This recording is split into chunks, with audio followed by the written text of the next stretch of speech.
Hi, everybody. Hello. Welcome to the program. Welcome in to here where we are. It's me. Hi.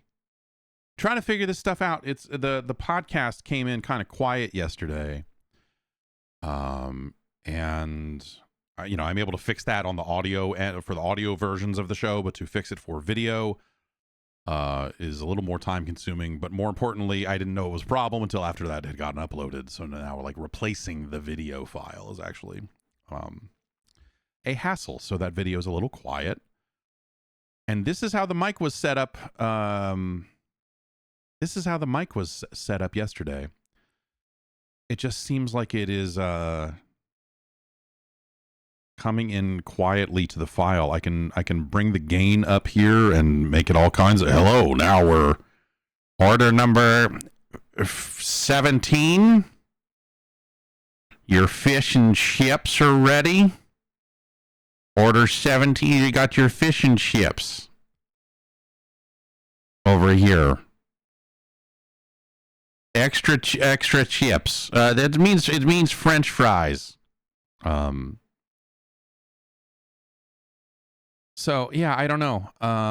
That's the show yesterday had the gain was up about 10 decibels post compression. That meter will go all the way up to 24 decibels if you really want to take it up a few notches here. And hello. But yeah, the video, the audio on these videos is coming in way quieter for some reason. There was a firmware update for the Go XLR, but I don't think that's the issue.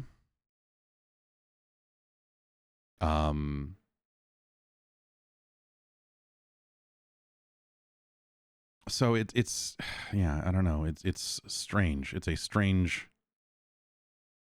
I do not want to have to re-level this microphone because it will invariably fuck up something. But yeah, it's a little weird. And then when I hit this is I can just turn the gain up pre everything. This doesn't actually seem any louder when I look at the way the meters hit, but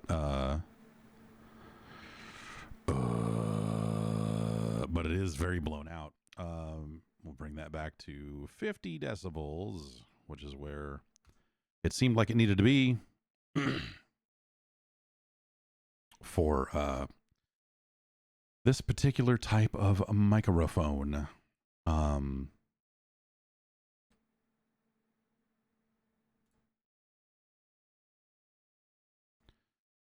Yeah, it's a weird situation. So I'm trying to kind of work out those ghosts a little bit here. And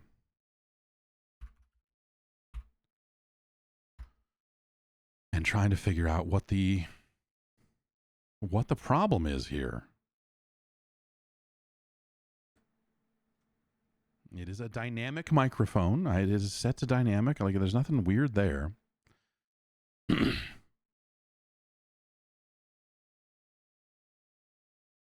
I mean, the Shure site says I should be driving this with at least 60 decibels of gain. So maybe if I bring it up another 10 here. If I bring it up another 10 here, that actually doesn't sound too bad.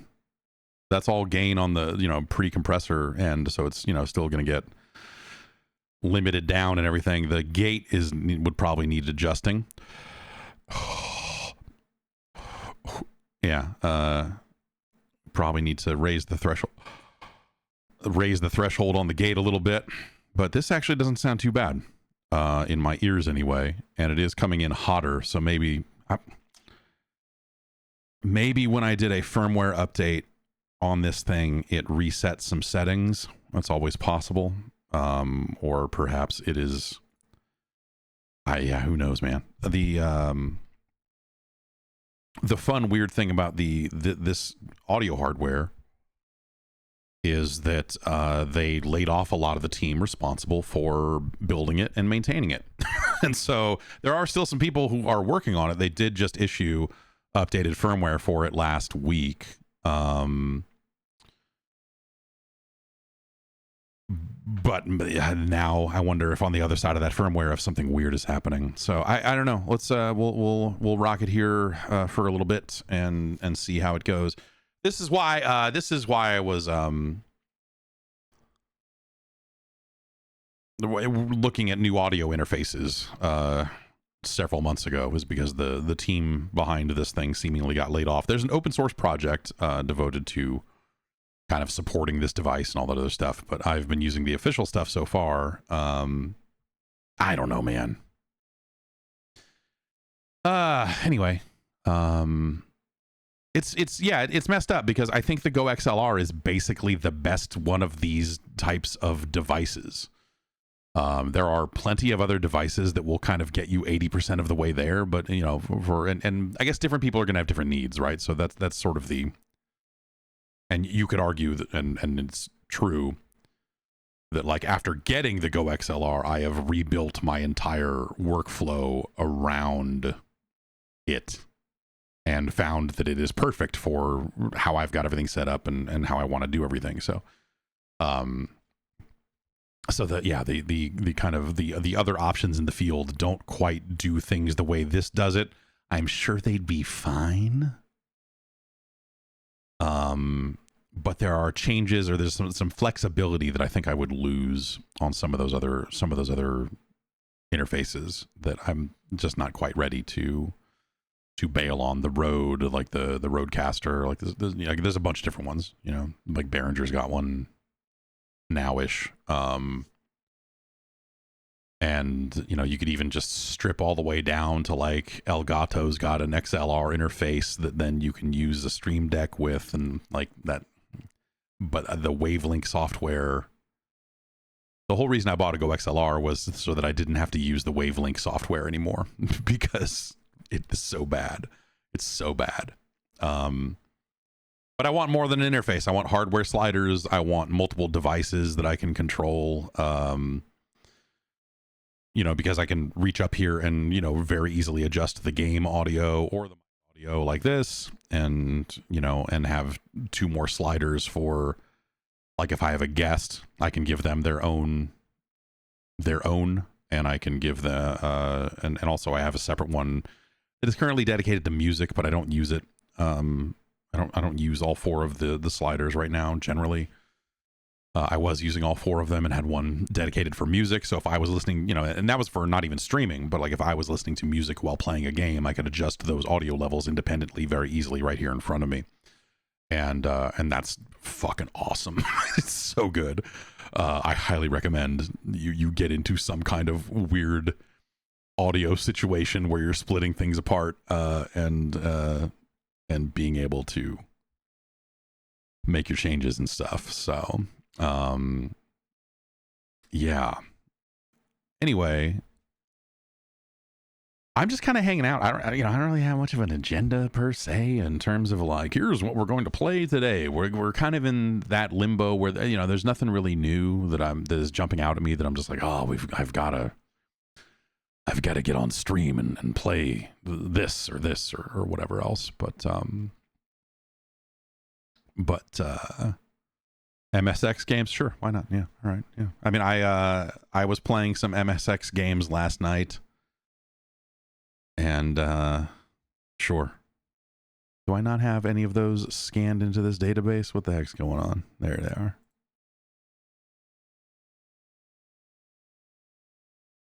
That's just gone again. Oh, is it because this is turned on? No, I guess it's always a different process, different. You got to recapture it every time.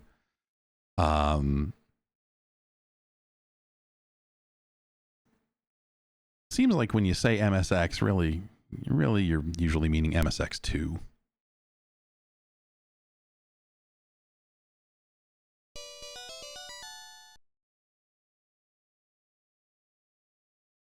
Here's the prologue. Uh-huh.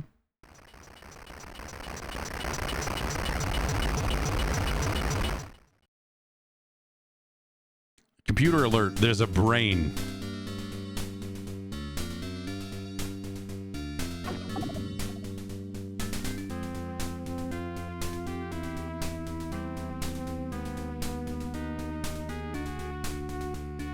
Oh, God.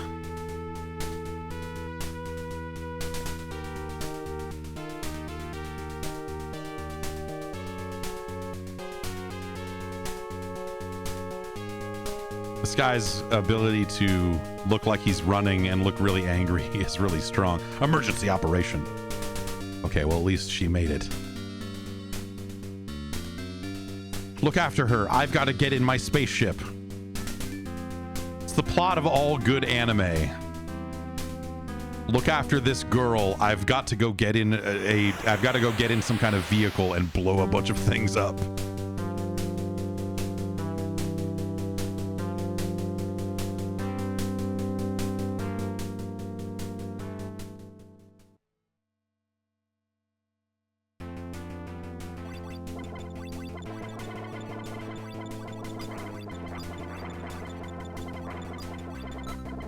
Yeah, so I was playing this on the Steam Deck last night a little bit.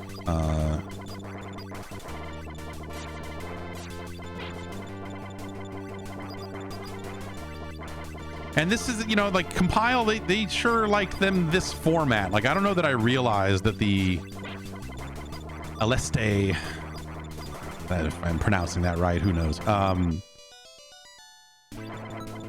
If that's specific franchise of shooters was so much like Xanac and I suppose by virtue of that gun knack. So yeah, as Robo, yeah, we'll probably play that after this because I was asking myself the same question because I had always seen Robo Aleste, Aleste. Oh my gosh, the slowdown and flicker got me dead.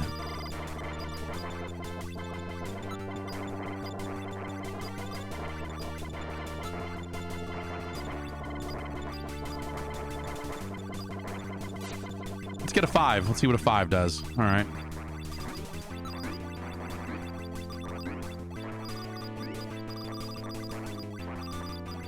What we really want is a bunch of 1s, though.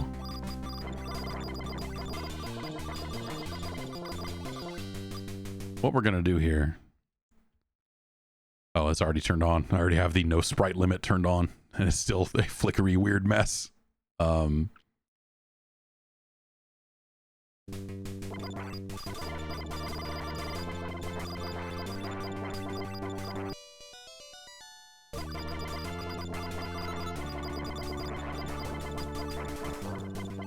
But this was, I don't know, like, I feel like I would hear about this franchise in magazines of the day, but never really spent much time looking at it. And then kind of randomly loaded this up last night, and it was like, oh, this is another very Xanac style shooter. Oh, now we got 3 of the weird plant monsters shooting evil bananas at me.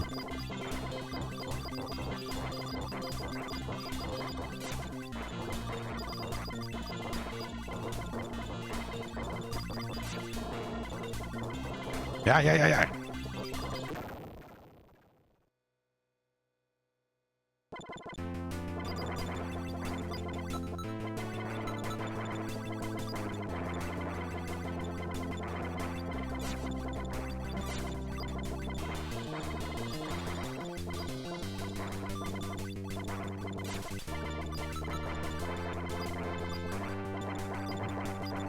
I don't know how much, or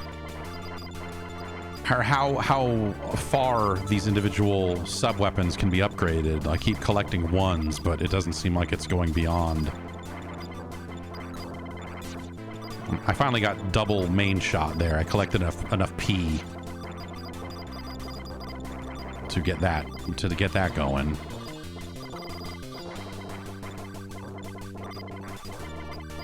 Nice clean catch.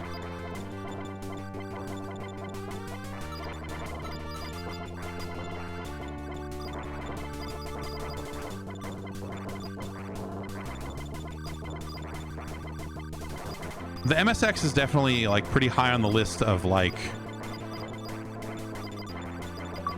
Japanese computers I think about buying,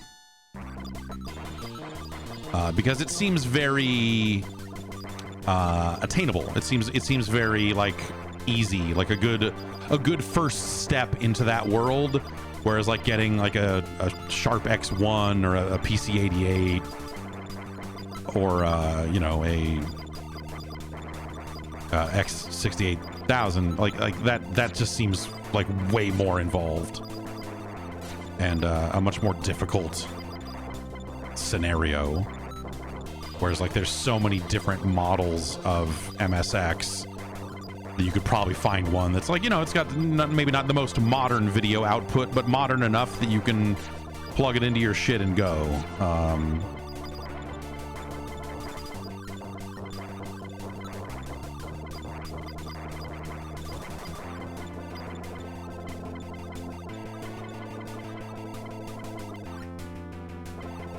Now there are 6 weird plant things.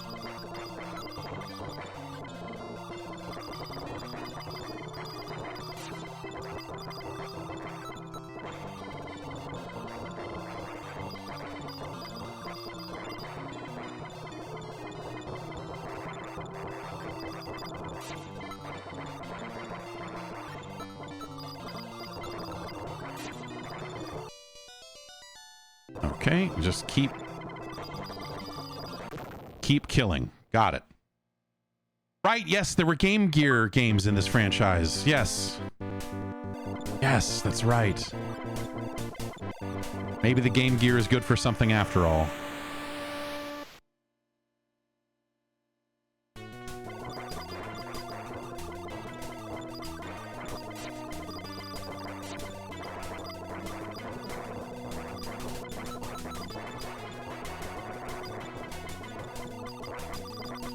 Dalton Castle out here trying to convince people that Sonic Triple Trouble is something worth pursuing, or, you know, getting mad about losing. Like, no, no. Absolutely not, sir.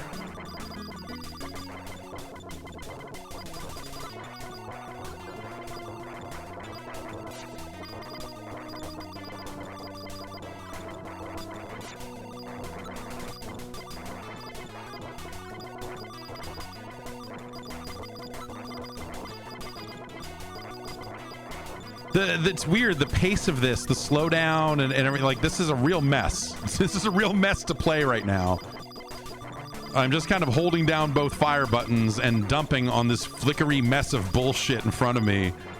It's not great, and it's a lot slower than it is otherwise too. Probably due in no small part to me continually holding down all these fire buttons.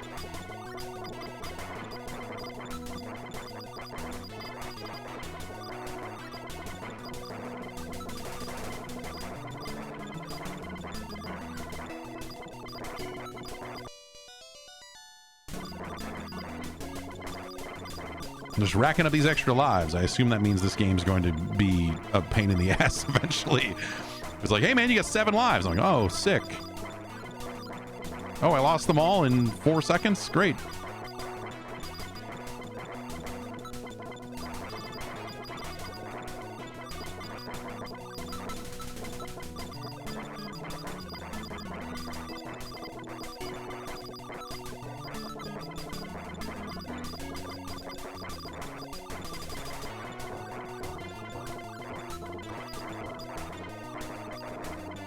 Okay.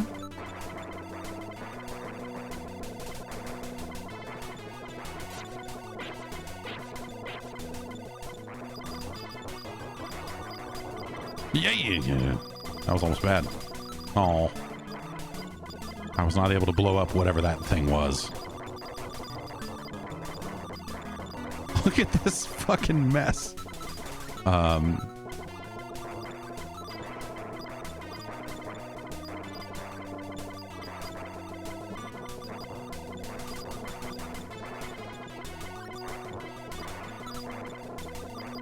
Yeah, but I don't know. I hope everyone's having a good Wednesday. I'm trying to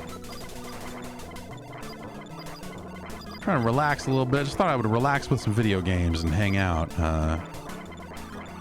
It's going faster. Yeah, it's definitely speeding up a little bit. But it feels like the movement feels inconsistent because it feels like the game is just slowing down here and there.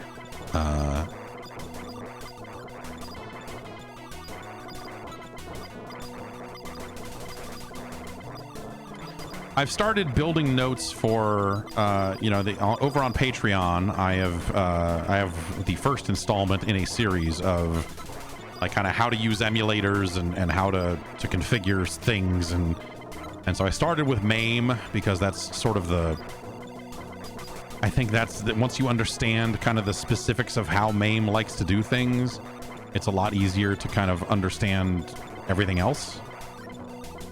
And I'm trying to decide what to do next. I was originally going to do more kind of DAT file stuff, and the correct order would be to do that, would be to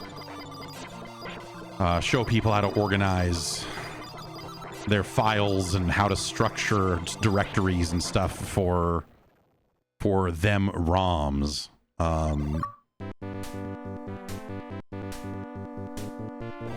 But RetroArch is also like a big one, because I know a lot of people have a lot of problems getting that thing configured. This thing, I'm currently using it.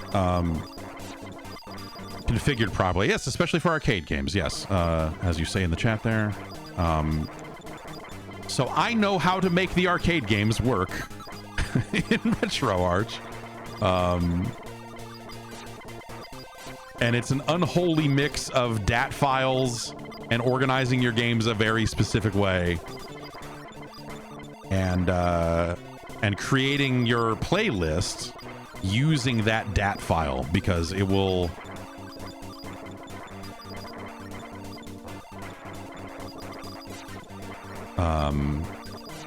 it will read a DAT file to you. So maybe I'll show you real quick when we're done playing this, just to give you a taste of what I'm talking about here. But it'd be kind of doing things a little bit out of order. So like the thing about organizing your files is like it's how, especially with arcade games, a lot of emulators have to expect that you have organized them a certain way, because arcade games are often more than one file. You know, it's not like just a .NES that's like, here you go, this is the game, load it up. It's like an individual file for each of the little chips inside an arcade game, basically. MK4 is busted on MAME last time you tried? Oh, it was working last time I looked at it, but it's been a bit. Yeah, getting blood in some of the Neo Geo games is a pain in the ass, because it can be BIOS and region specific. The thing to do there, I find, is to not use the official Neo Geo BIOS, but to use the UniBIOS, which is, was originally built for real hardware, but you can use it in an emulator as well. And basically, every time you launch a Neo Geo game, it will let you pick if you want the arcade version or the home version and which region you want.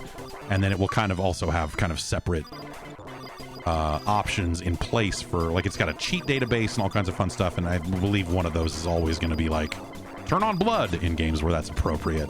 That's an easier way to do it than fucking around with regions and dip switches on an individual basis. Especially if you don't want to play the Japanese version of a game. If you're like, oh, I want it in English, but I want blood, like, that can be difficult to get sometimes, depending on the game and the situation, but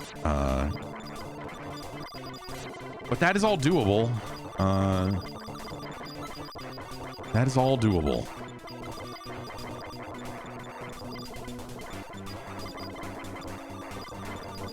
I was going to stop playing this, but, like, honestly, doing kind of okay here. It's been a while since I died, and so part of me wants to just kind of keep it. I got 10 lives here.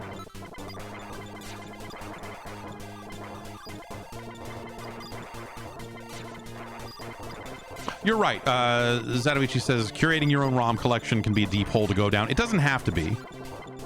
It doesn't have to be. Is kind of my point. Is like once you're kind of clear on the system that you are going with and the way that you are organizing it,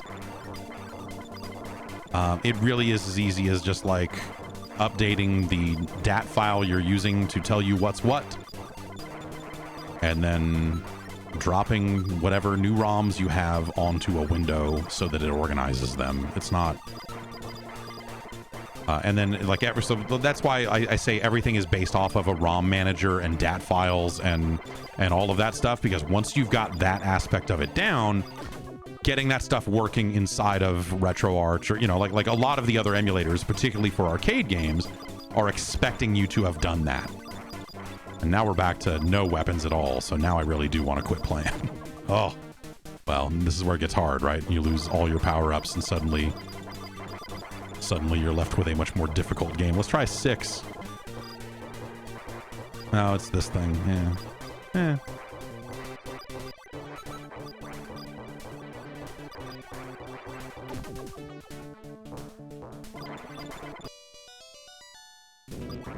The other thing I'd say about a lot of it is just get it all. The surest way to go mad, I think, is to try to curate a set down to where you're like, I only want these games.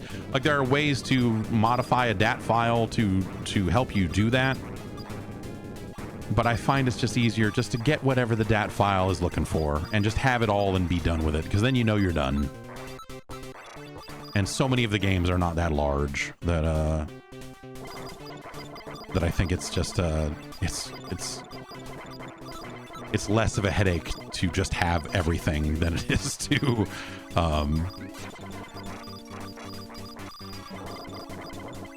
try to sit there and curate.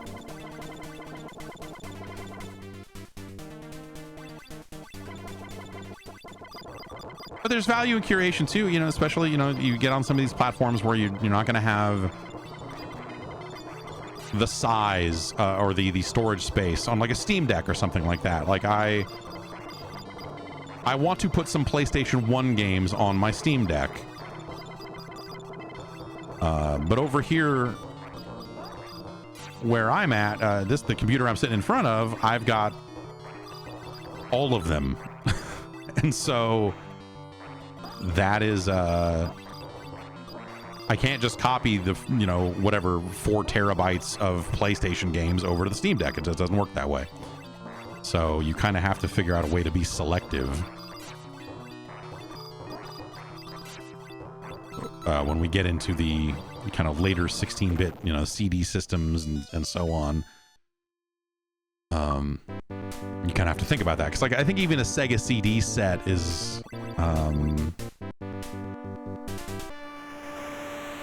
400 gigs, 500 gigs, something like that. 3 or 400 gigs.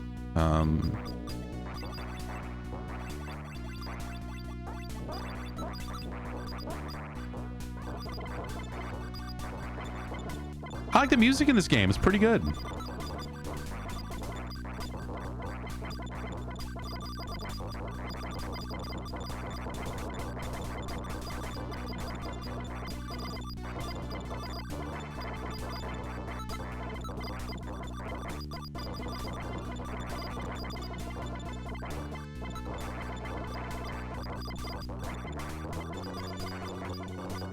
These guys are jerks. How many? Okay, we finally killed that close one. Jeez. Took forever.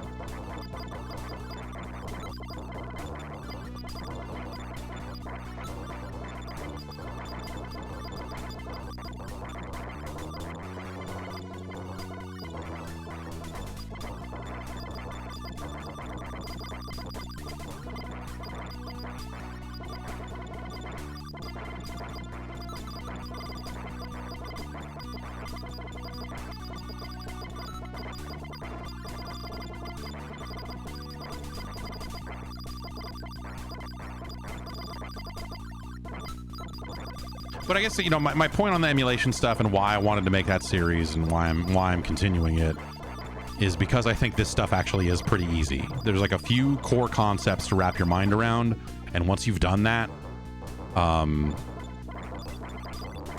lot of this stuff becomes a lot easier to deal with. And it's easy to see where you've gone wrong. Like once you kind of know what to look for and understand a few of those basic concepts, when you start getting error messages, it's the thing.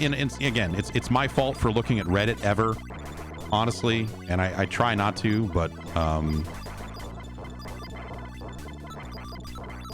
there are some pieces of information, like news related to specifically emulation and stuff, actually, that I find that I'm only getting in those sorts of forms. And so I find myself looking at, say, the RetroArch subreddit from time to time, which the bulk of that is people looking for customer support that they, but it's always the dumbest shit.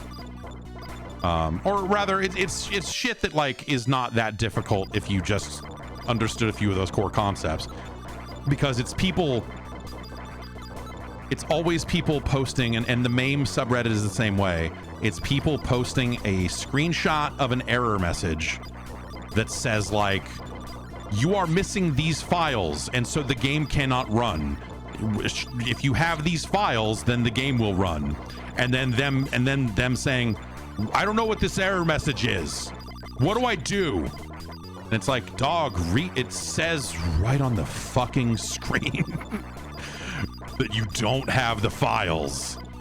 Like, how do you... What do I do? Like, there are certain people that are just never going to read or learn anything. And they're always going to want, the easiest way out possible. And I think there are a lot of YouTube videos out there, and that's what I'm trying not to make, is the YouTube video of just like, here's how I do it, just do it this way, and don't learn anything. Step 2, put your files here. Step 2, get your files from this location because they're already formatted.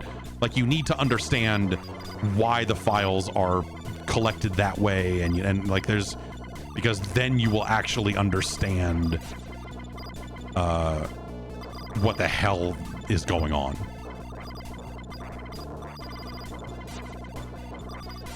My shots are just bouncing off of this guy. Look at that.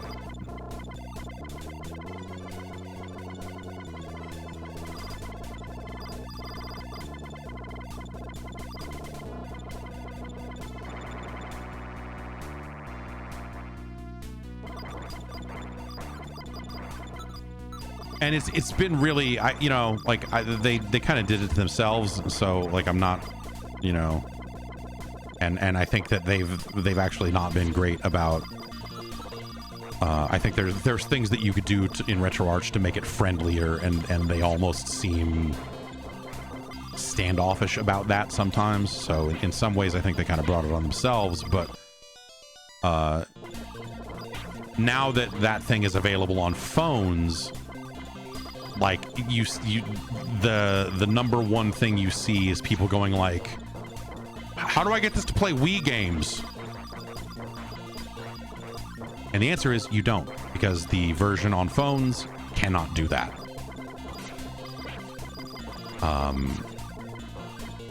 And they put a list up on their store, for their store listing on the iOS store that says, here are the systems that you can play on this. And, you will notice that Dreamcast and a lot of other stuff is missing. But, like, since people just look up RetroArch and assume that it is the same across all platforms, you now get a zillion people going like, I thought this piece of shit could play, and they all, they all get mad, indignant about it. Well, not all of them, but like, I thought this fucking thing could play Dolphin. Get it together over there, you fuckos. And then, like, the answer is no. Like, due to the way Apple has regulated this stuff, it cannot do that. It is unlikely to ever do that.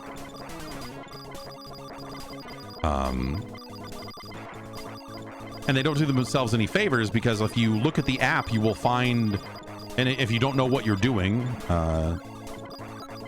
like, there's kind of vestigial files and things you will find related to getting Dolphin working on other platforms. And so you'll find a file in there somewhere on some server that says dolphin.zip, and you'll be like, see, it's right here. Why does it work? And you're like, no.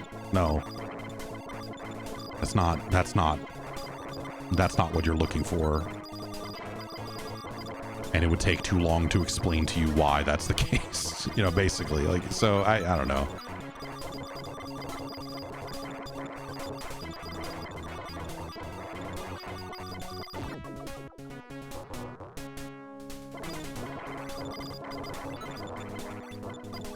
Have I tried console Valorant? No. No, I haven't. Did that beta start? I know they're doing that beta, right? How it controls, how the game controls is not at all my issue with the game Valorant.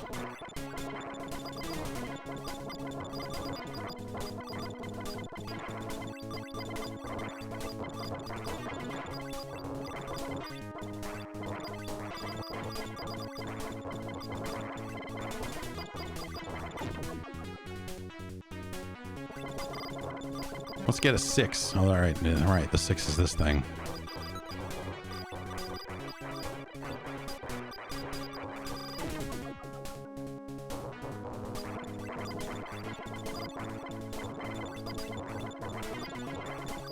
What's the issue? I don't like anything about Valorant. I think the characters look fucking dumb.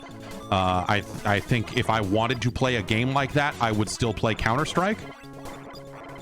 I think a lot of the, and I don't know if they've improved some of the stuff. Maybe they've improved some of it over time, but you know, I remember playing it and going like, all of these effects look like shit. And it was like, I wasn't sure if that was because like the game, they kind of just wanted to get it out there, or if it's deliberately because they want the game to run on lower end PCs or whatever. But no, I don't want to play games with fucking buy rounds. I don't want to fucking, I have zero fucking interest in that style of game. Like when I play Counter-Strike 2 these days, I am looking for gun game or something like that. I have no interest in any of that.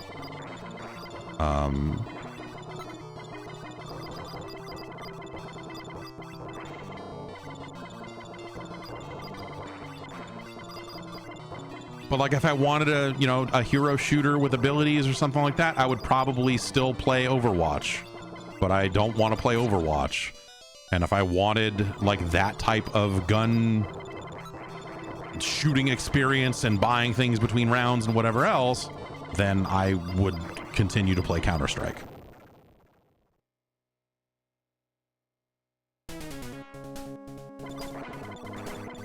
Like I don't yeah, more power to the people that are playing it, honestly. Like good on you, go play that fucking thing. But god, dude, zero interest. I guess like good news for the people who refused to play Valorant because of its anti-cheat. Now it's on consoles and you don't have to really worry about that, but I would try Star Wars Hunters. No, when Star Wars Hunters got announced, I remember hearing from someone I think was had been involved with anyway. Someone said, hey, like Star Wars Hunters is way better than it kind of has any right to be. it's like that was kind of the vibe I was getting from it when they announced it. But now that it's out, I haven't really. I just don't, like hero shooter, whatever the fuck, like that style of thing is usually just not what I'm looking for. That's kind of what, ultimately drove me away from X Defiant is abilities on cooldowns. It's just not that interesting. Factions and ultimates and, like all of that kind of Black Ops 3 and 4 bullshit that made me not want to play those games. Either is kind of what they built it around, and I just don't really like that shit. I don't know.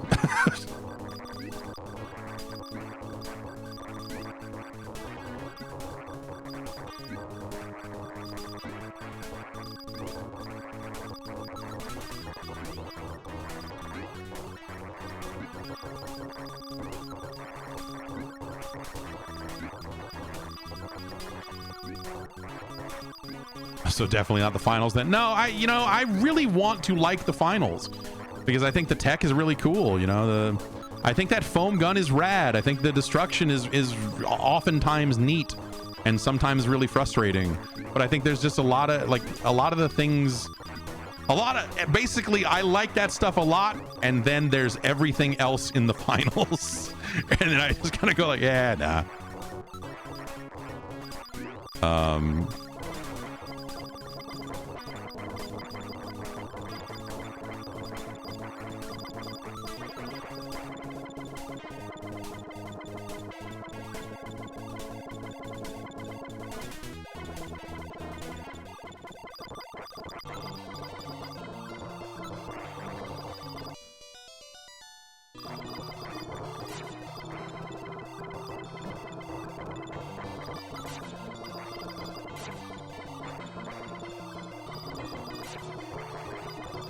All right, die. Whatever the hell this stuff is.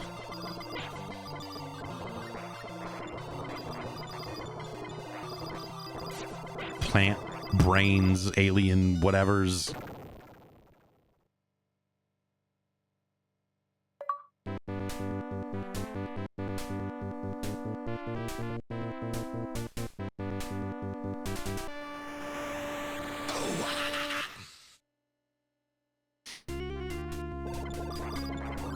You don't care for Overwatch 2? You know what? I don't think you know, technically if you want to say they're the same game, then I guess it counts or whatever, but I have never played Overwatch 2. Nothing about the release of Overwatch 2 led to me thinking I should reinstall Overwatch.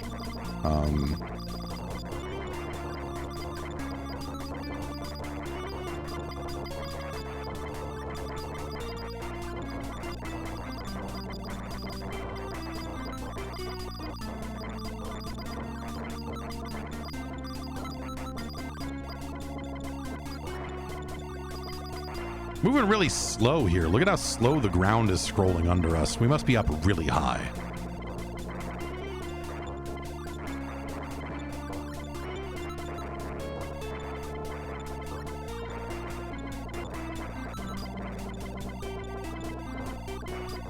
Oh.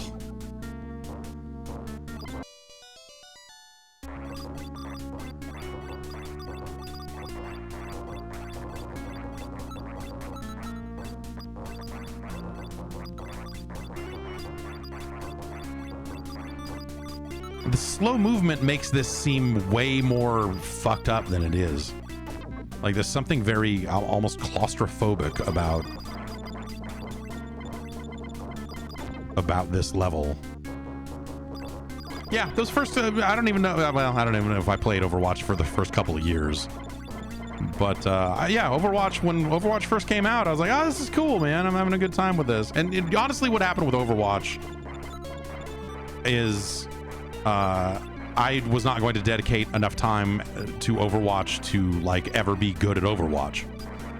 And so at some point it just became a skill issue of just like, yeah, man, I'm not good at Overwatch, and thus I am having way less fun with Overwatch than I was a month ago, and so I'm cool. It's time for me to move on. And like it was sort of a no hard feelings kind of thing is sort of how I ultimately felt about it. And it was fine. It got worse when you got good. Yeah, I mean, all those games are kind of like that, right? If you want to maintain your weird fucking bullshit, then you've got to devote way too much life to it. And I just, you know,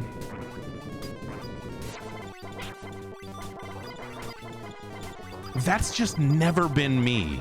I've never wanted to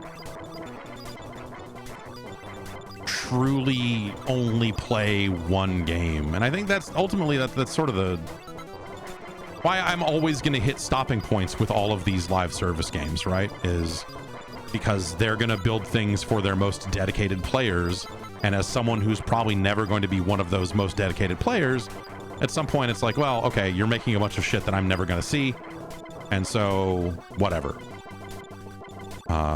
I'll move on, and that's fine. I had my time with this, and I'm good. You know?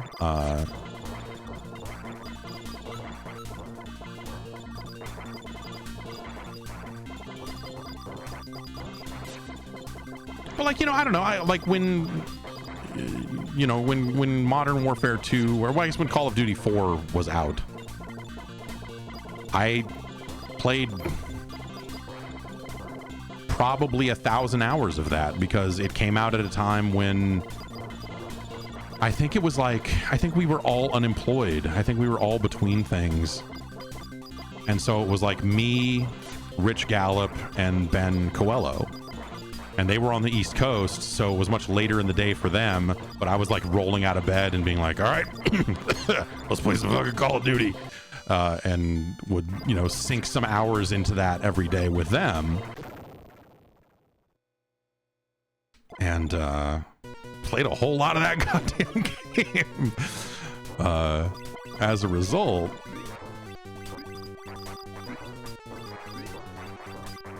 But even then, like, you know, at no point would I, because that game was so popular, that's what everyone was doing. You know, so it wasn't like some scenario where it was like, yeah, I'm the best in the, like, I was fine at it. I'm still fine at it. You know, like, I'm all right at Call of Duty, I guess. I don't want to play the objective modes for the same reason I don't want to play Overwatch. I don't want to push a fucking payload. That was maybe the thing with X Defiant, where I was just like, oh, okay. No, thank you. Where I, like, as soon as I saw they had a mode in there that was like a payload mode, I'm like, fuck this, dude. I don't want to do this. I don't want to play TF2. I don't want to play, like, no, none of it.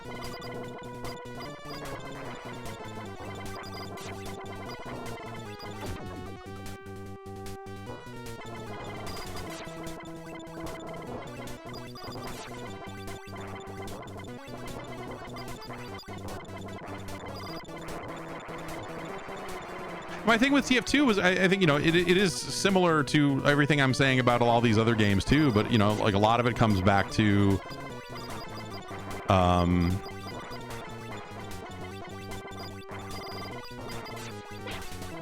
don't necessarily want to, I don't like class-based shooters in that style of just like, you're the scout and you have to play your fucking class this way or you're playing it wrong and someone's gonna get mad at you in this multiplayer match. Like, I just don't want to fucking deal with that.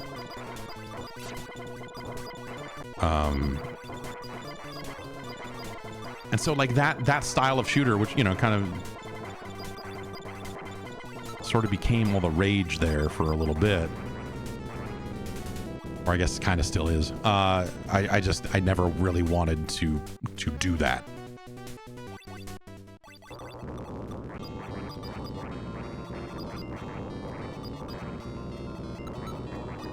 And so a lot of the stuff about, you know, Overwatch and a lot of things that kind of inform my feelings on Overwatch are stemmed in games like TF2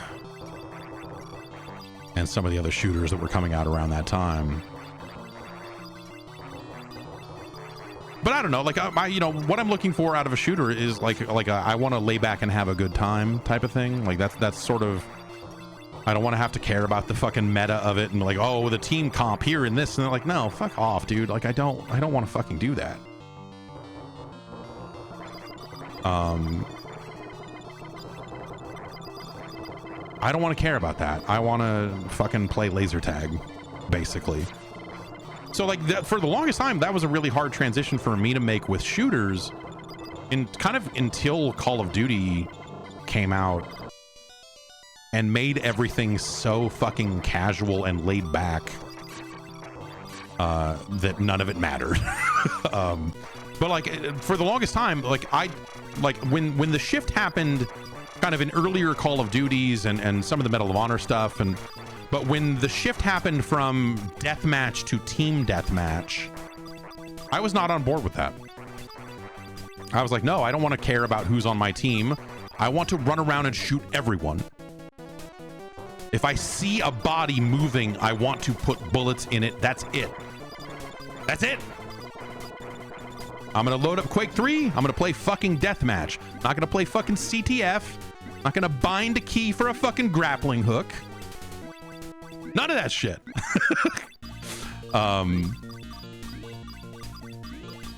And so when team modes got popular, in, you know, whether it was Halo or just like some of the stuff that was there in that kind of mid period, Well, yeah, I guess really it's like, what? It's 2000 to 2007,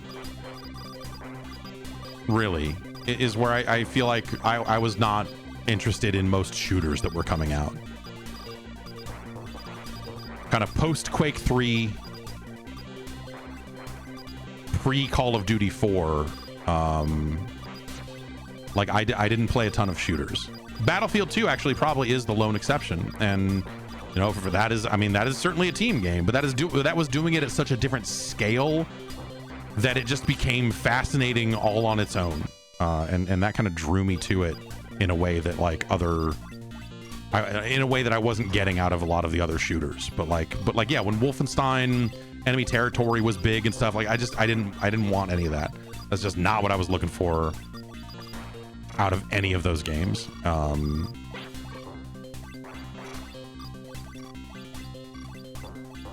And so, yeah, I mean, in a lot of ways, it was Call of Duty 4 that really kind of brought me back to the genre overall.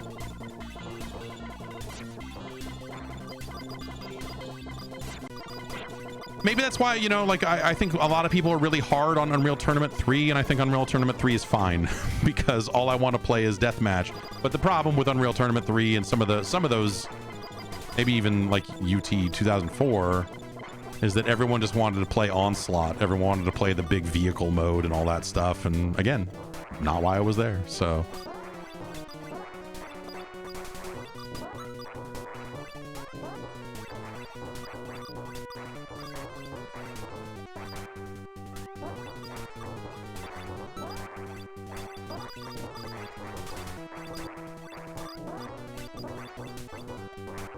put it to you this way. I never felt like I really needed to install Quake 3 Team Arena when that came out. Except that it had some new maps and stuff that people would use for deathmatch. But I was not going out of my way to hit that mod button at the bottom of the menu screen and swap over to Team Arena.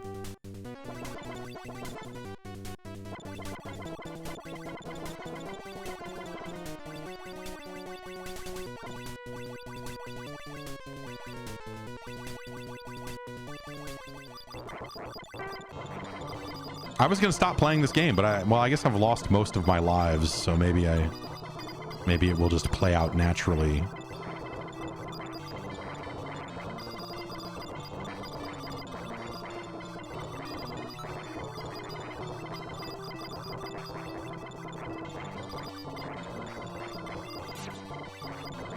I think most of these guys operate on timers where if I don't beat them fast enough, they'll just magically blow up and I'll move on.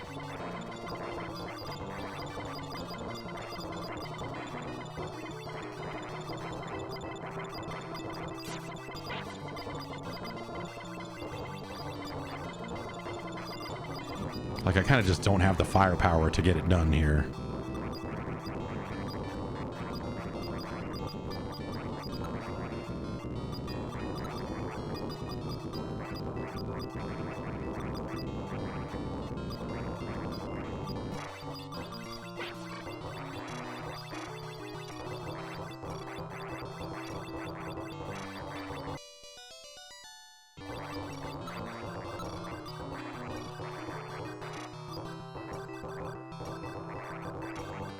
Ugh. All right, chipping away at it. Maybe we'll get there after all.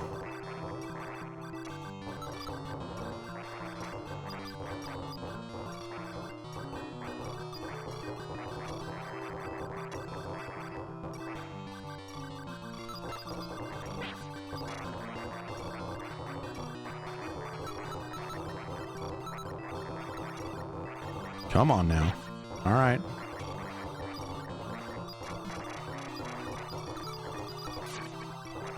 Oh, these things too. Okay. Yay.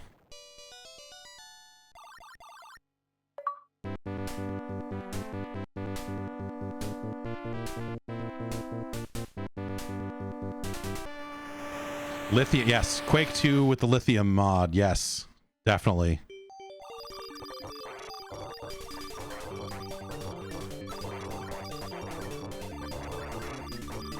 Is anyone still running that? What? Should we just fire up Xenotic? I reinstalled Xenotic the other day.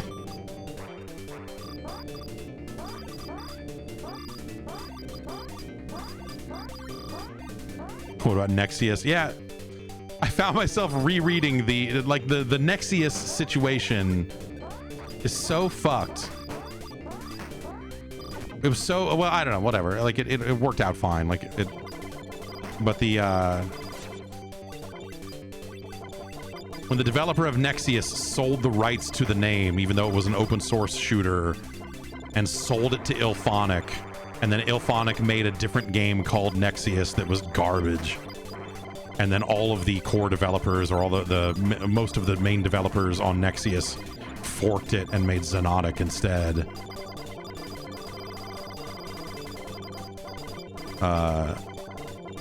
FB Neo, the arcade emulator of choice, I think, if you're playing games in RetroArch anyway, went through a similar scenario where Final Burn Alpha was licensed to Capcom by the main developer, potentially illegally, because it had a lot of contributions from other people who did not sign off on that commercial use. And so all of the developers of that said, fuck you, and went off and forked it and turned it into FB Neo instead. Things like Fightcade are powered by FB Neo, which may also be a violation of the license for FB Neo. I'm not 100% sure on that.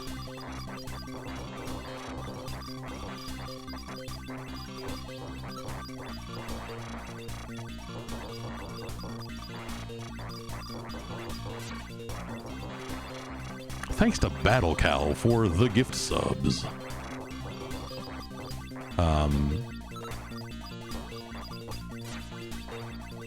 Yeah, it was, I want to say they licensed it for that stupid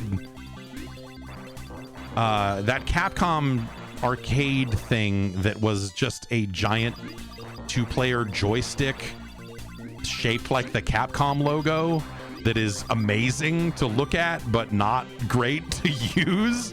I think that is what that contains Final Burn Alpha code in it.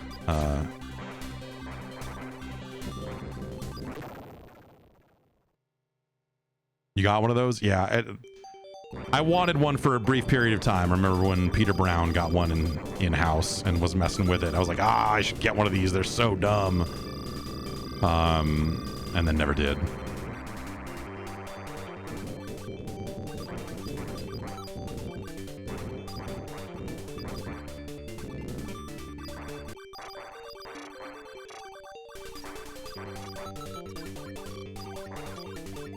This has been nice. This is a nice little shooter, you know? It's like it's not mega challenging.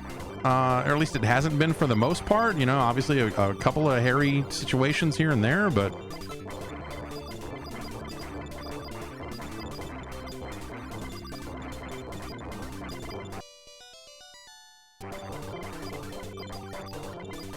very generous with the extra lives.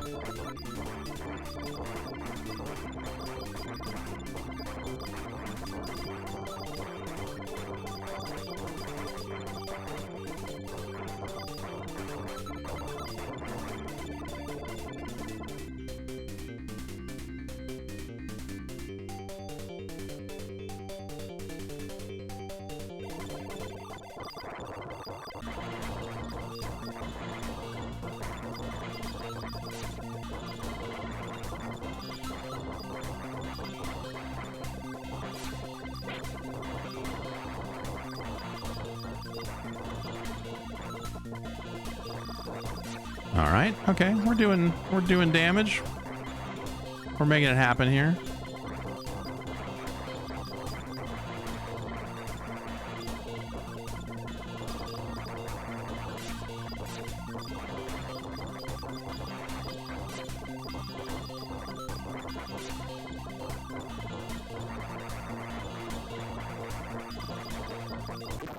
Yay. Oh. fucking around with those other buttons and there's dudes trying to kill me.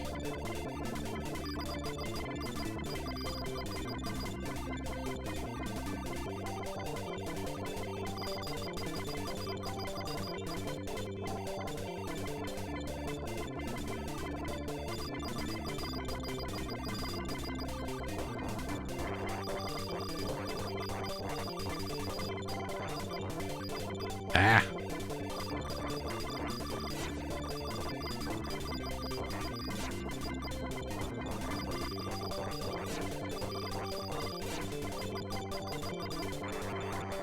There we go.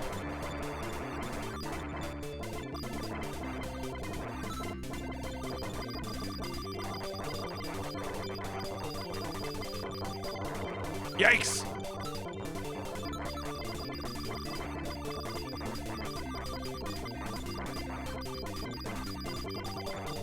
Minorly hairy there for a little bit. But I handled it.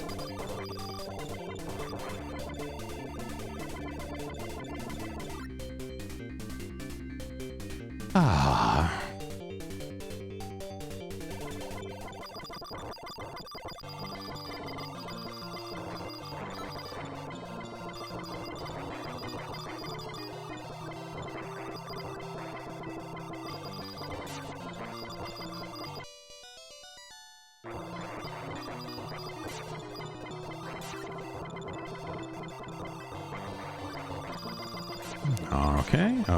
Okay, and okay.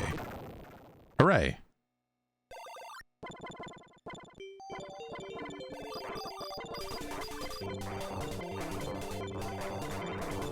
Oh my gosh. Yeah, saw that coming. Oh, that one got away too. That would have been a nice... That one would have been a nice little power up to start a next life on. Oh, geez. Here we go. It's falling apart.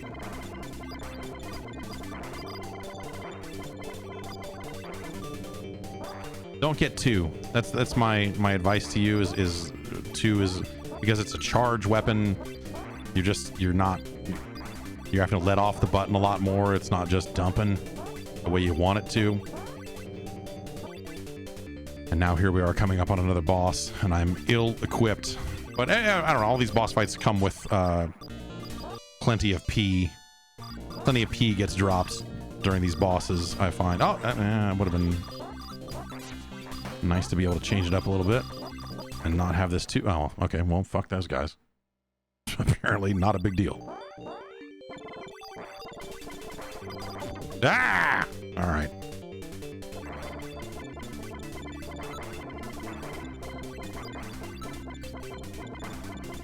What's a 4 do again? Okay, yeah. All right. I could maybe use this while I'm...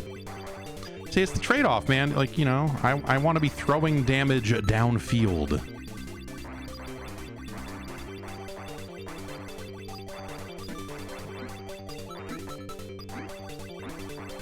And so that shield's probably fine if you have your main weapon juiced up, but in a scenario where I don't have that, it just feels like I'm not, like I'm leaving too many things alive. Oh, geez.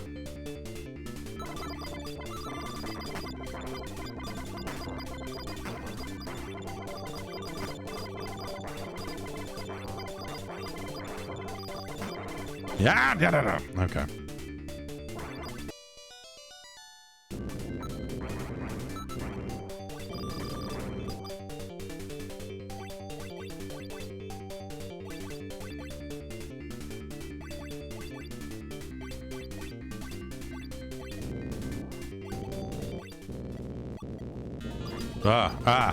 You know that thing when you play too much Rock Band and you look away and the screen is like the screen is moving in your head because your brain... I've played enough of this with the scrolling that it is now like moving up in my field of vision despite it not actually scrolling anymore. My brain bad.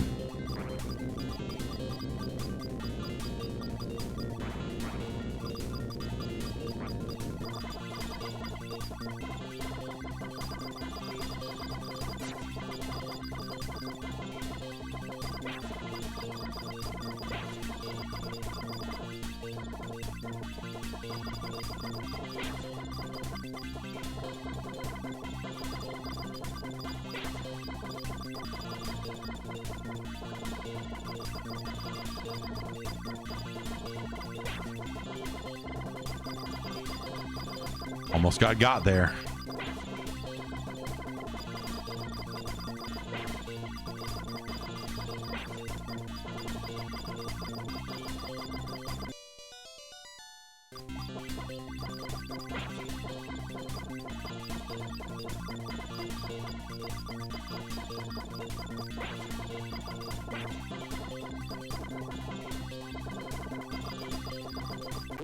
Yay. Ah! Ah!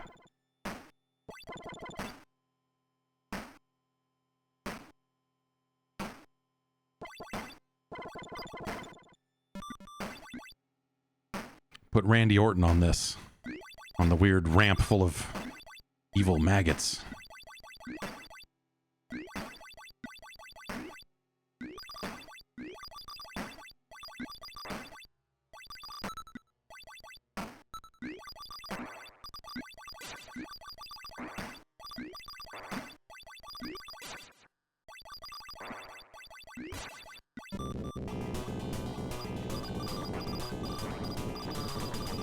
Things just got much more seriouser.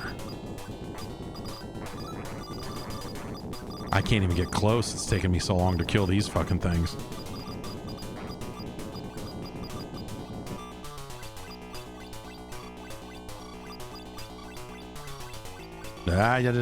Okay. Can I go over these without dying? Yes? Okay, good. Okay, this weapon is better at killing those things.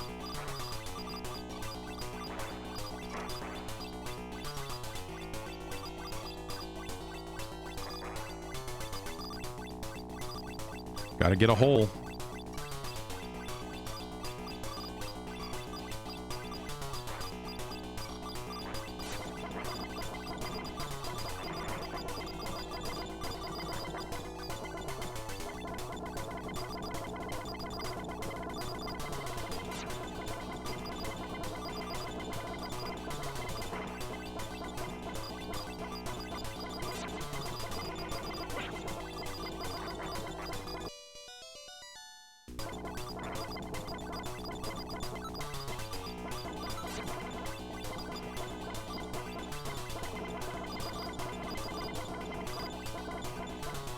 These fucking things are following me. They're not just drifting off the screen.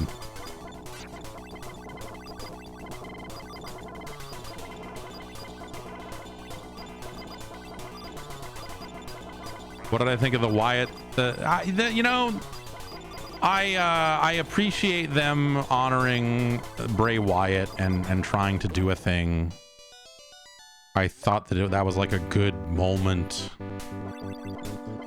But,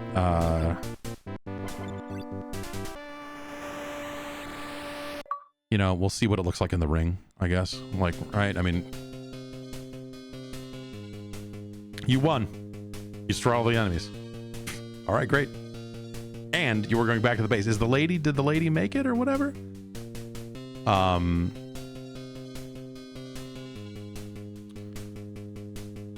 What does that look like when they wrestle? What is that, you know, like, what is, you know, at the end of the day, I don't want to be a dick about it, but like, I don't especially think Bo Dallas has been an interesting character ever. And so the whole thing just seems,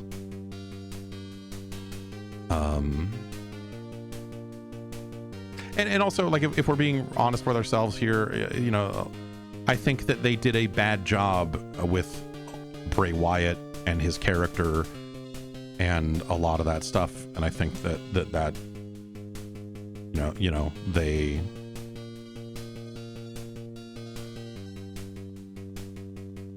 you know, he was a spooky guy who showed up and lost over and over again. We were talking about on the Discord yesterday that it's like, it's not that different from the current Karrion Kross arc of like, fucking look at these spooky tarot cards, we're gonna ruin your shit, and then Karrion Kross shows up and loses, and then goes, yeah, well, the next guy's gonna, it's like they can't. They have trouble executing on some of that stuff, and I think Bray Wyatt was at his best when he just looked like a swampy cult leader.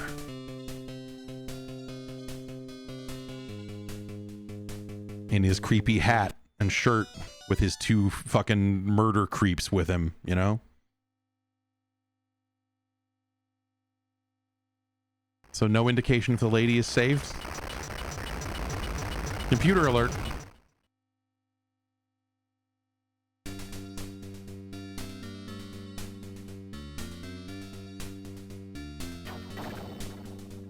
Oh, was she in the ending? Was I just too busy talking about Bray Wyatt? That'll happen.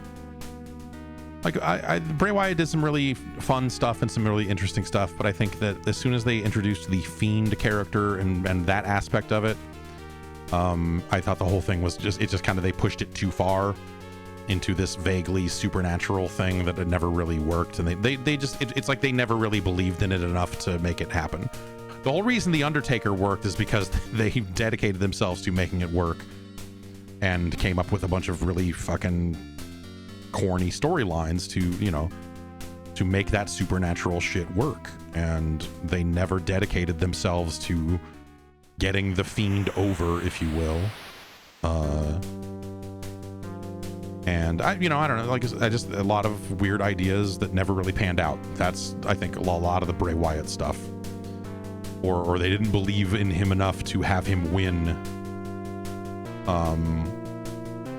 to win a lot of those feuds, you know. And if they had, I think that whole thing would have gone better. So what does Continue do here then? I don't want to know, but I'm okay.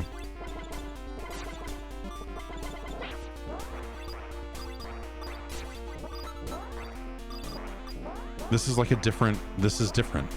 This isn't the same area, is it? This is like a...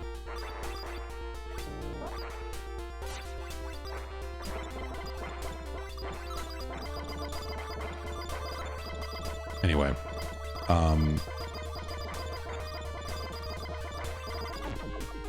I think it's really funny, and, you know, when we consider the genre, I think it makes a lot more sense.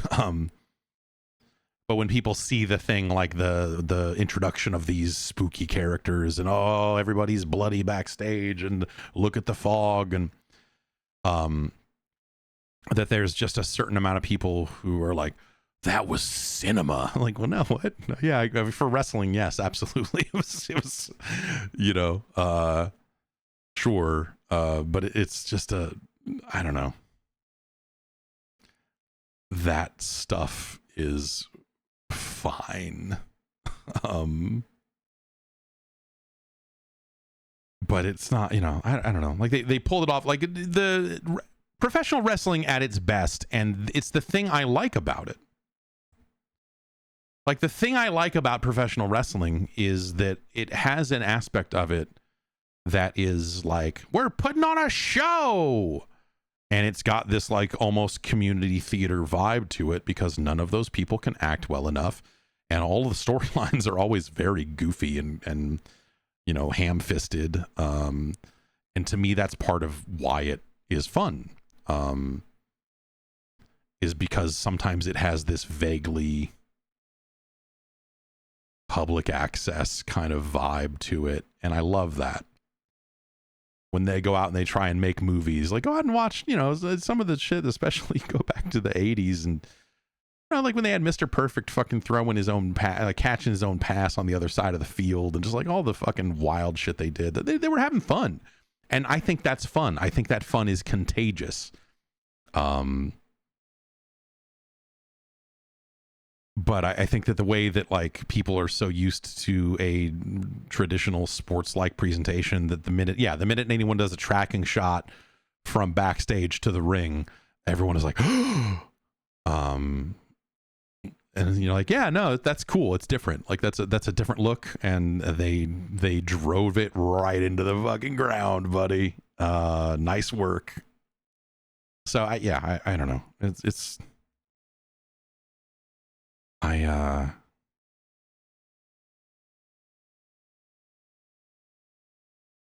It's bad, and that's why I like it. Some of that stuff, but like sometimes that stuff is bad, and you just look at it and go like, I don't see how this gets to a meaningful professional wrestling match or a meaningful professional wrestling feud or whatever else. If you've got 5 creeps and one of them's got a hammer and they're all spooky and can do all this ill shit, then the rest of the roster should be dead. Like if you follow that logic, right? I mean, there's no, like, how do you touch these guys? They're too spooky to ever beat up.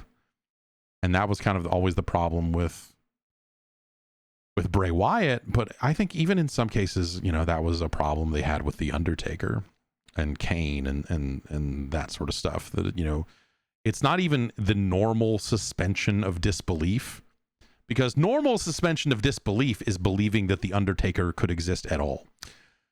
Then you have to suspend disbelief in terms of like, well, they can beat up The Undertaker because they have to, because it has to lead to a match. And he has to be touchable, because if he's completely, you know, impenetrable, then he would win the title and have it forever because he's an undead monster. End of show, you know? And so you have to maintain the right level of suspension of disbelief, because if you go too far, wrestling logic doesn't make any sense.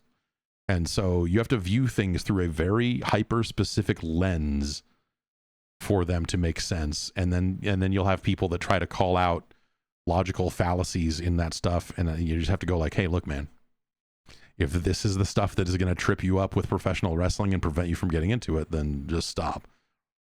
But sometimes they go too far, and you have to be like, yeah, I don't know. Like, so, you know, I think that we'll see what they do with those guys.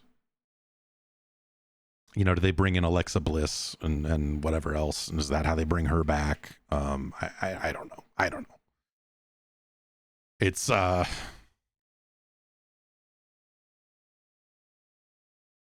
am not left intrigued, I guess I would say. I watched that and said, oh, that was a neat segment. But there's no part of me that wants to see where it goes from there. Like, that didn't lead to me going like, what's going to happen next? It was just like, oh, yeah, they brought the smoke machines to the show today, huh? All right, cool. We'll see what happens. But I don't know. Wrestling just doesn't always feel like it's in a place where the supernatural spooky shit can work in the first place. I think AEW runs into that with the House of Black, you know, like they wanted to walk the line of like, does spitting this mist in your face make you evil? And they couldn't even decide week to week if that was a yes or no, you know, with Sky Blue, you know, it was just like, so I don't know. Wrestling can be plenty goofy on its own without a need for weird supernatural whatever, I guess. I don't know. It's cool that they're doing it. Like, again, I think, you know, as a tribute or whatever, I don't have a problem with that. But I can't sit here and tell you that, like, watching that, I'm like, oh, yes, finally, you know, like, if anything, it's just like, okay, yeah, I don't know. You spent months like oversaturating your shows with QR codes and website source code and all the corniest ARG shit that is the most played out ARG shit in the world. Baby's first ARG, because ultimately it's a marketing campaign and you want people to get it, so you can't make it actually difficult or interesting. And you know, it finally led to a thing. So cool, man. Cool.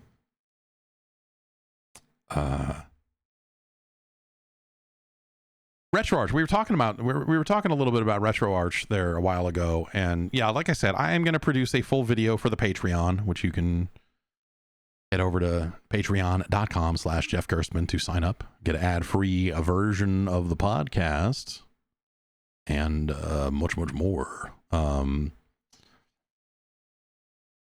But like, so a lot of it comes down to generating these playlists, and how do you generate these playlists? RetroArch has a database built in where it will compare your files to their database and scan them in. And that's this import content feature over here. And so you can do scan directory and scan file, and you can scan your directories and have it automatically figure out what it is. I've stopped using the automatic ones that use their database because I'm already organizing my files at a higher level.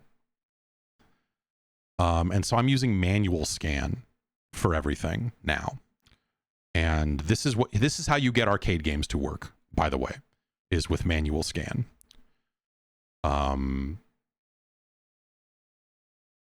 So if you had an FB Neo ROM set sitting around, you would need the DAT file that corresponds to that ROM set, which they provide. You can find it on their GitHub. It's not well surfaced, but it is the best way to make this work. And so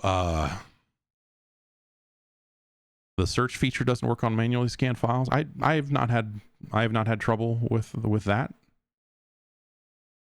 I've not had trouble searching with the desktop interface and all of that. Like it seems like you can filter it down just fine. Anyway, so what I would do here is for this, you're choosing your directory with your FB Neo games in it. You're going to system name and you're finding FB Neo arcade games.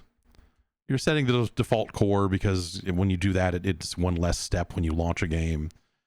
And then you're going down to here and you're providing the DAT file, which I keep in my tools directory here, Final Burn Neo, in an XML format. It's just the arcade games because Final Burn Neo will play other stuff.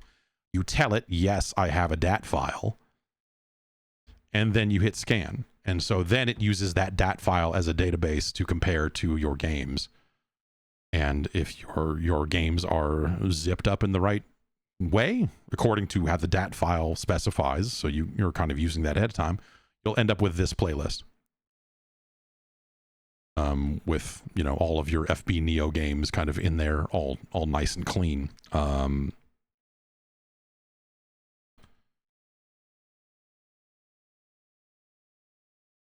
And that's kind of it.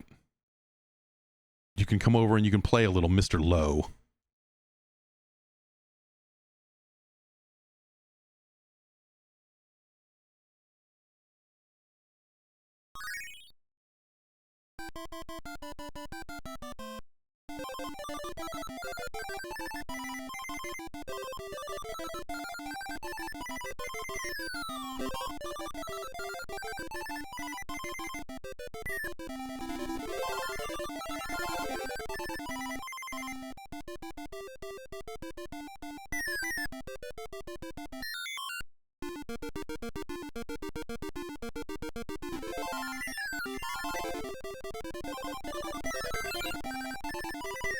Hooray.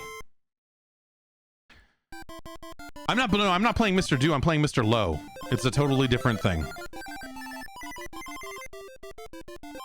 I would not want to infringe on the territory of the world's premier Mr. Do aficionado and streamer.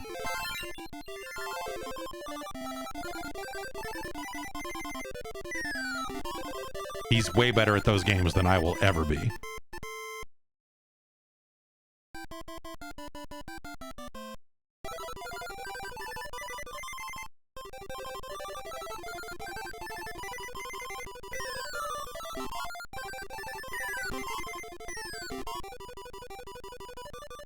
Yeah.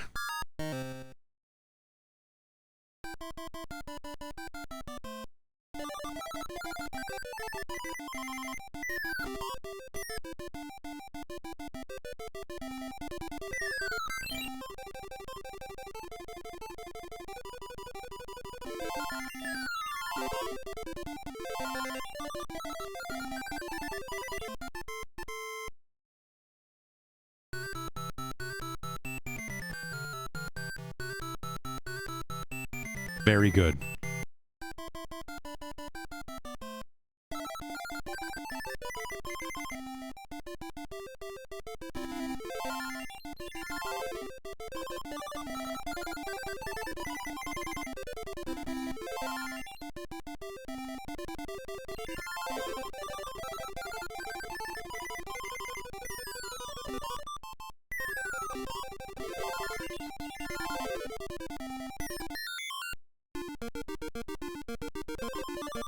This is just a feel-good video game.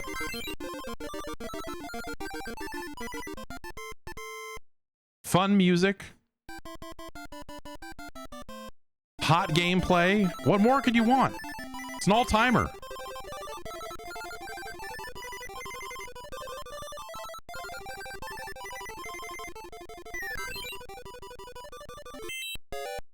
And then you get swarmed by these fuckfaces.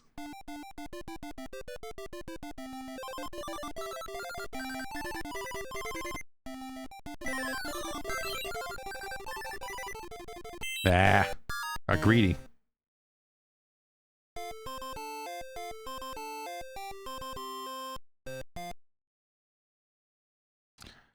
On the FB Neo GitHub, the download button is trying to download a dat.txt file. No, you would either want to rename it to .dat or you want to right-click on... GitHub text file downloads are always weird, man. So if you'll find a button that says raw, view raw, and if you just right-click on that, hit save as. That's usually how you want to do it. That's Mr. Lowe.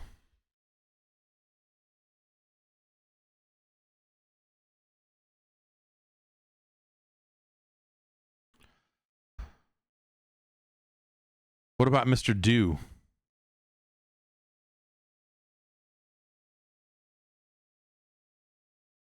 Totally legal.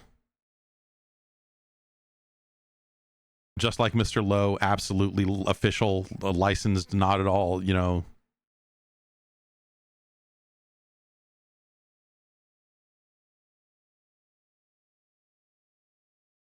Does this have different? No, it's the same music. Yeah. Because there's the what is it? The prototype has different music, right?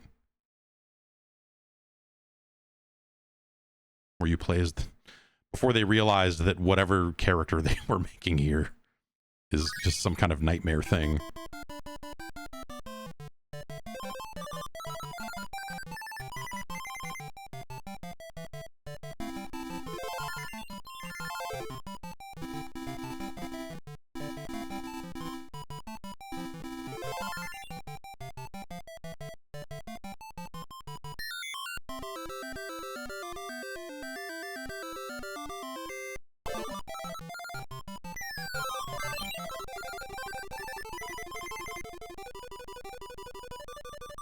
This creep has his rake out. Oh, fuck that up. All the different audio in this prototype version is super weird. And then, I don't know, I'm not a Mr. Do researcher like that Sebmall guy is, but I thought I remember him saying that there's like home versions of Mr. Do that use this music instead of the, like, the music from the final version, kind of implying that maybe they started development before.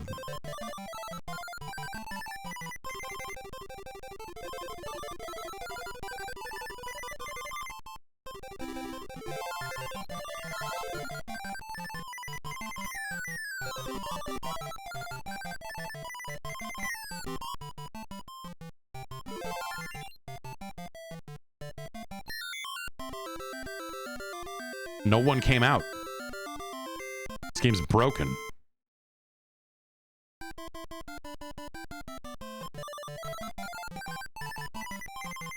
Imagine there would, I just think there would be a little more darkness in the world if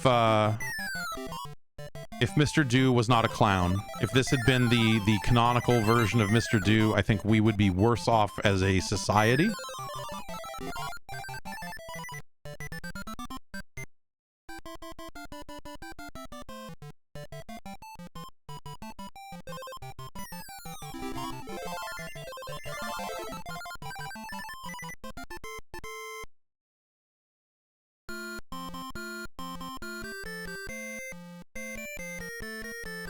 Look at that. What is that guy? Is that a guy with a backpack? Does he have, like, bee wings?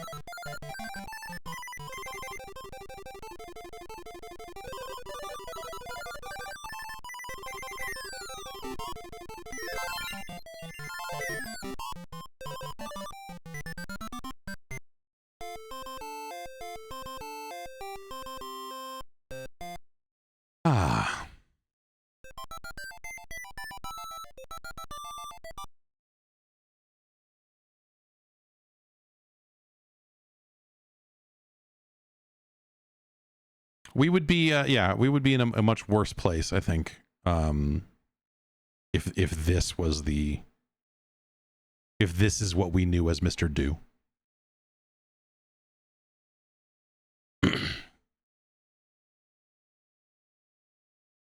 Eating, throwing, or crushing, Mr. Do is very active. We can all agree with that.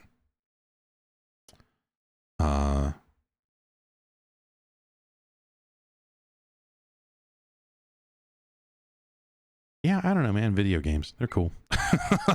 But yeah, the setting up RetroArch and stuff. Load Kangaroo, yeah, sure, all right. Play a little Kangaroo. Been talking about Kangaroo. Been thinking about Kangaroo a lot lately.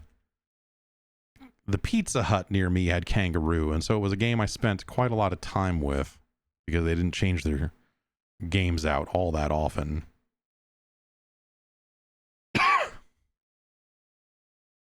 Is there a different version of Kangaroo that maybe has retro achievements? Is it the original? Okay, well, at least it identified it. This is Kangaroo. You're a kangaroo. Let's challenge.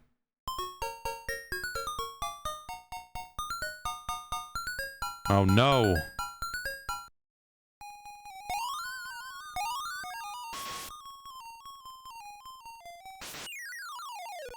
This game's got a weird, like, what is it, like dithering or whatever, like it's a PC 98 game.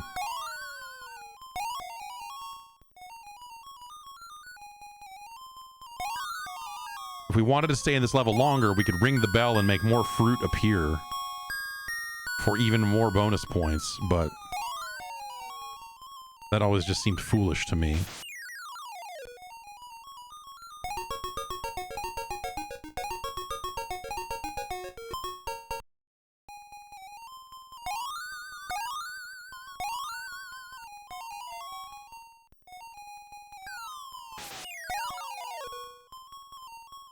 I love to punch these monkeys. I love to miss this jump. That was something I was also very good at as a child, was fucking up these jumps. Because it's up to jump. It's a one-button game. Because buttons cost money, man.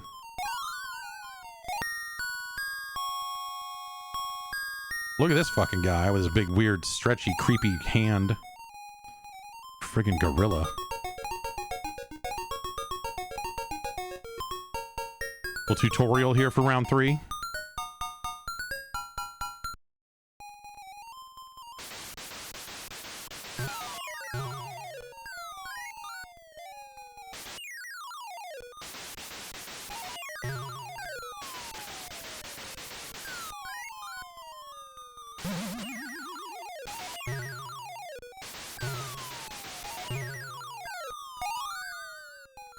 Fuck you. Oh, oh.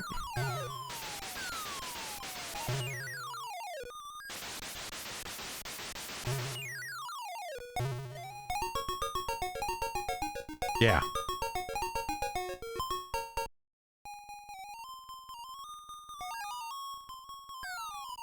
No.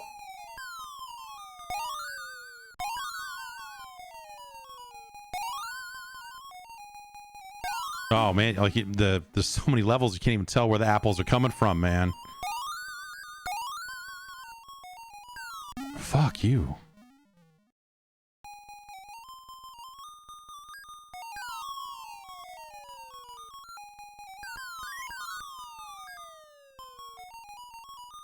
Ah!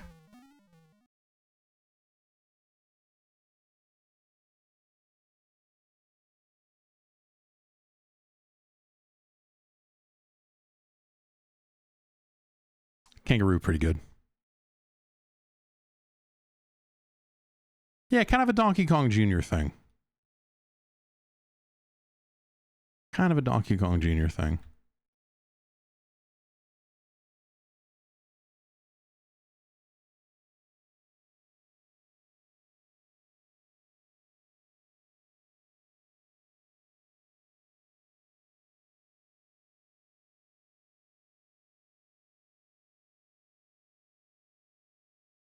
Tip top.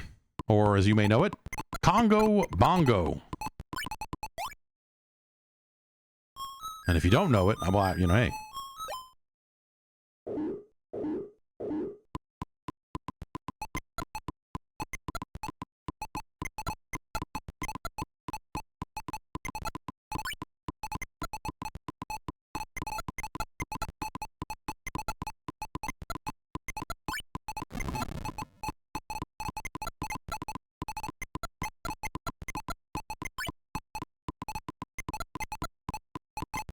Ah, ooh. All right.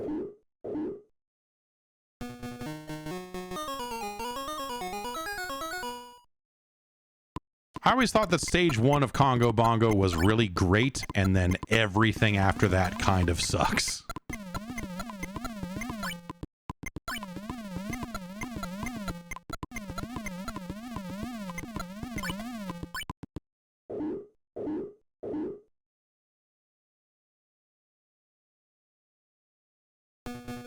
I also like that he takes forever to just walk away. Alright, rhinos. We gotta... I don't want rhino trouble. Ah! We got rhino trouble.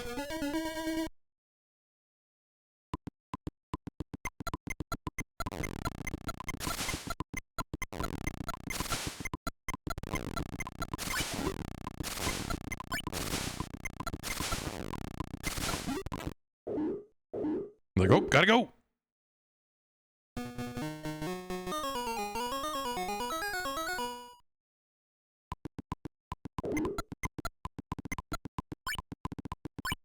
Look at him there, just chilling, sleeping.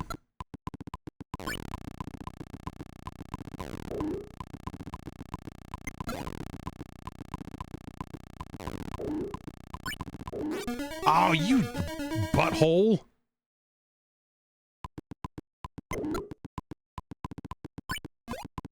I don't know if this is the same hardware as Zaxxon, but it was the same programmers, I guess, that did both Zaxxon and Congo Bongo and also Donkey Kong. How do I get on the fish?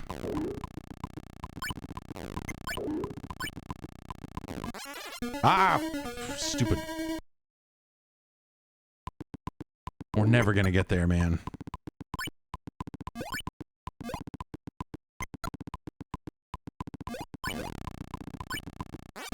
Especially that way, man. Damn it.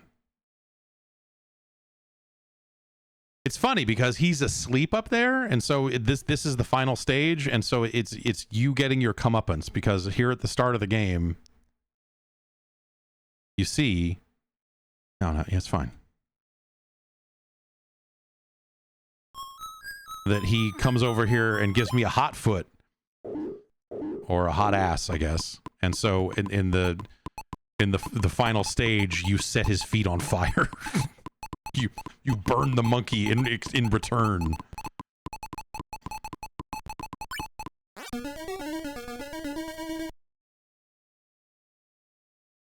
But Zaxxon is I don't know, I fucking love Zaxxon conceptually, but it's sometimes Zaxxon can be a hard game to go back to.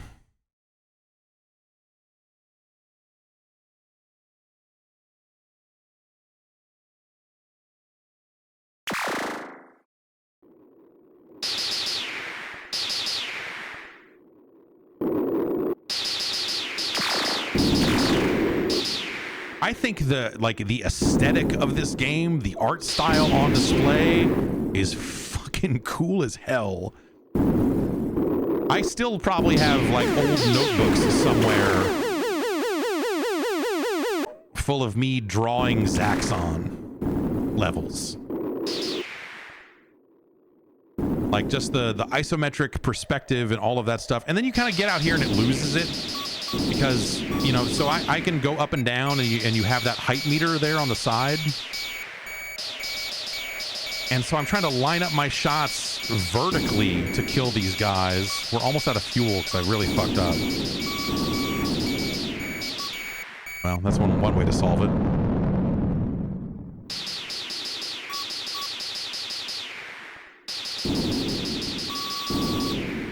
And so they try to give you this like lock-on little X there that lets you know when you're lined up with one of these guys. Like this open space area of this game is this game reaching in a way that I don't think works nearly as well as the other stuff.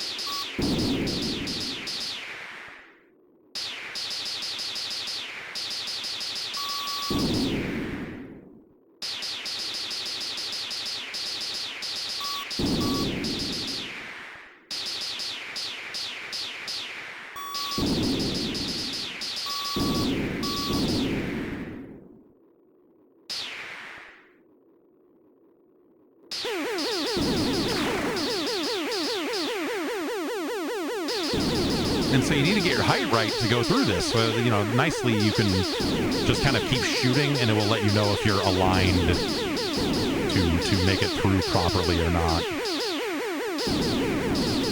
Also, like all good games, you shoot fuel to refuel. Oh.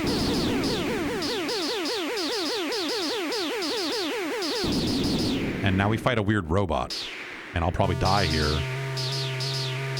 Because it's going to shoot a homing missile. Alright, we blew up the missile.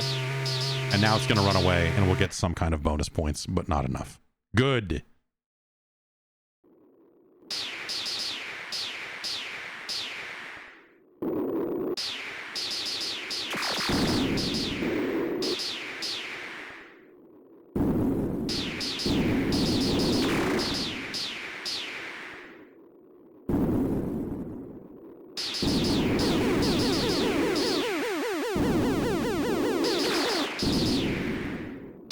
They made a sequel to Zaxxon called Super Zaxxon, where instead of that weird robot, you fight a fucking dragon.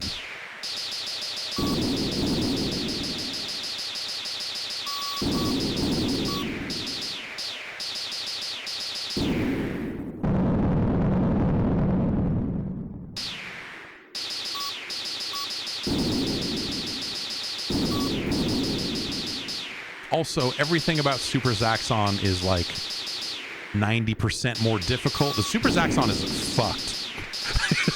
It's a fucked video game, difficulty-wise. Like, you can tell the people who made it got really good at the game they made and said, well, let's make one that's hard. And they made a game that was hard for them and is impossible for everyone else.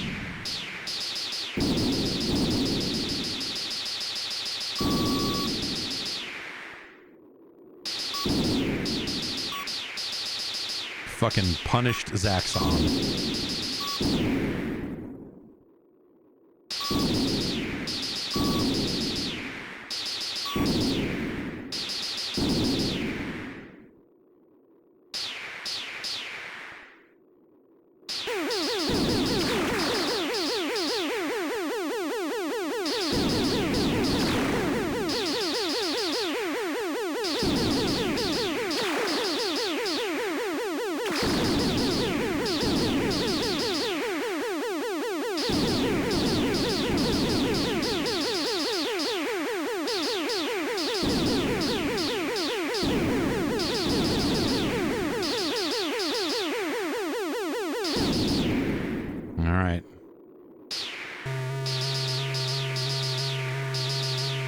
Do I need to shoot it in the other hole, maybe? I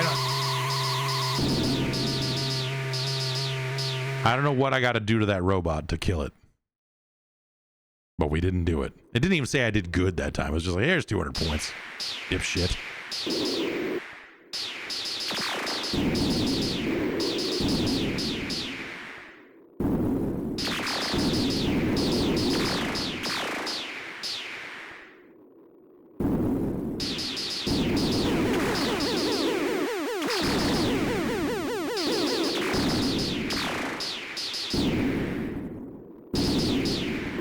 Uh-oh. Okay.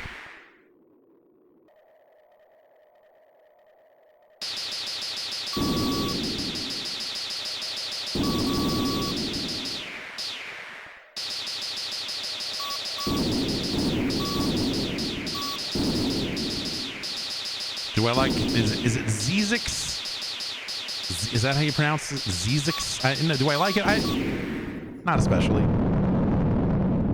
Nothing wrong with it, but you know, it's not. You know, never a game that really grabbed me.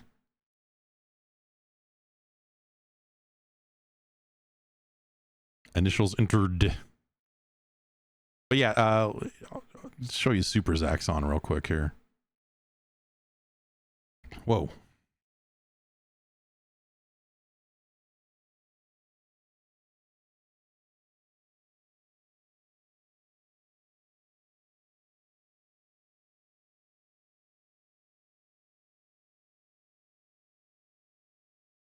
There's that dragon.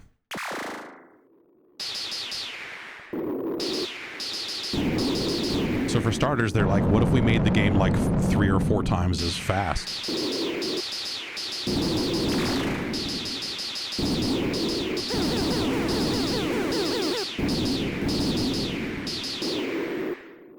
Tunnel in.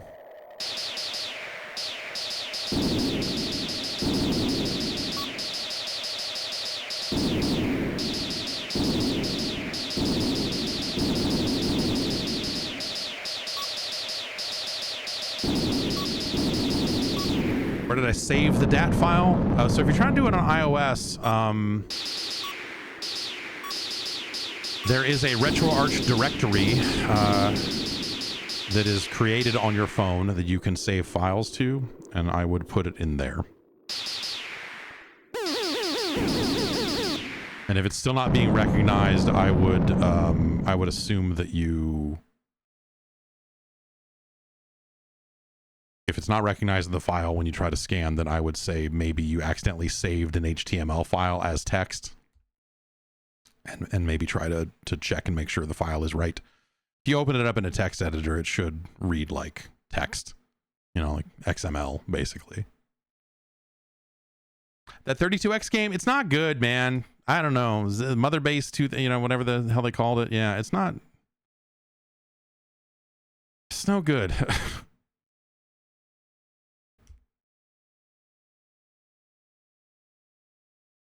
I remember being excited about this conceptually as a Zaxxon fan. Like, oh my god, Zaxxon is back. But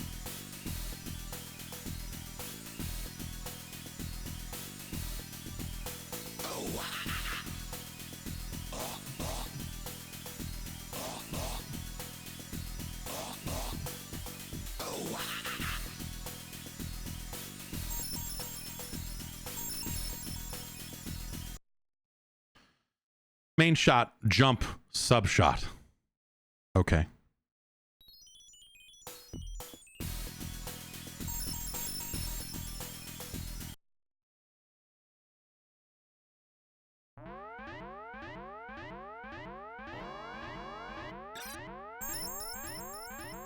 Yeah, Viewpoint is cool. I mean, you know, as far as like a Zaxxon-esque game.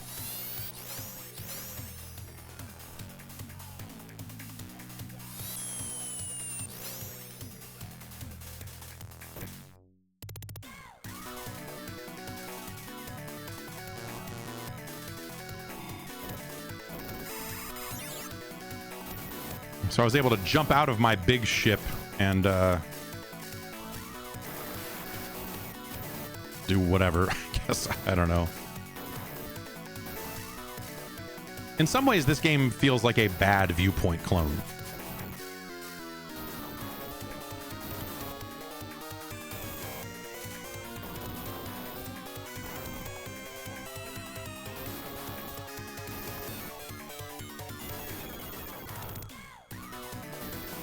Right down to them needing to have a vocal sample on the soundtrack in level 1 here.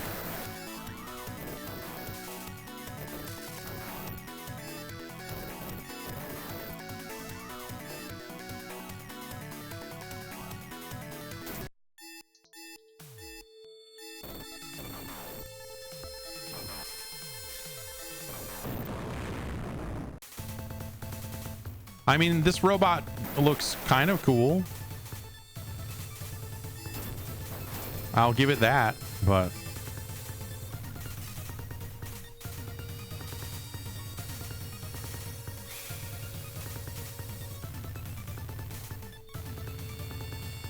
What's the best 32X game? Shit, man. I don't know.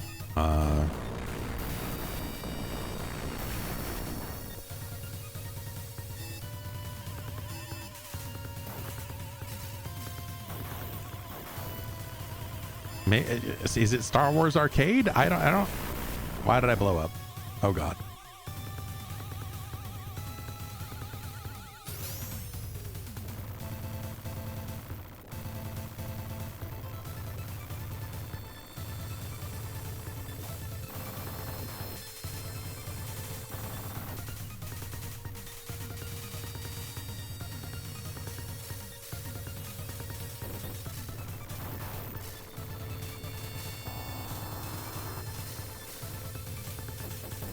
Nah.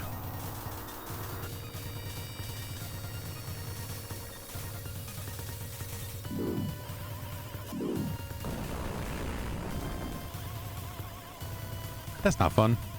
This isn't fun.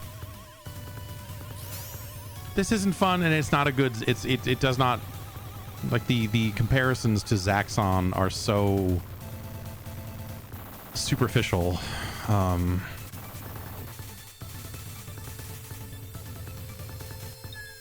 Oh, I fell. You can fall. Look at that. What if I just fell again? What if I just kept falling? What if I...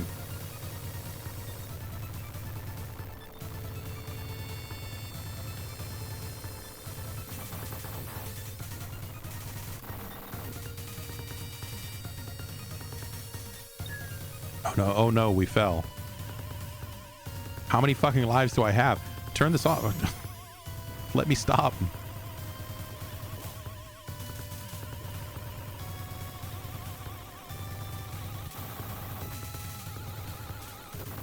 Oh, whoops.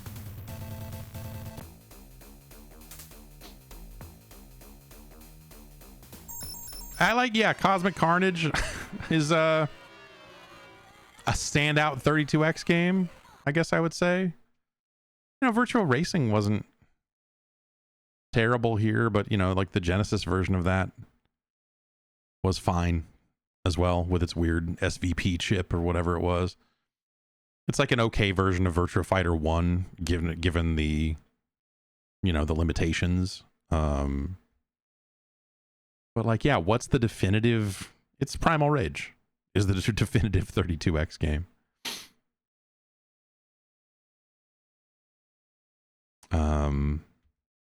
You know, like, I remember Metalhead being a game that they really wanted to get behind. It's a, you know, a mech game. But like, yeah, this Spider-Man game I remember thinking was okay. It's a decent port of Afterburner. It's a decent port. It's a good port of Space Harrier. Like, this Blackthorn is pretty good. Cosmic Carnage is well, Cosmic Carnage is Cosmic Carnage. I should hook up a different controller for this and get full 6-button action here. It's not always great to play with a PlayStation controller.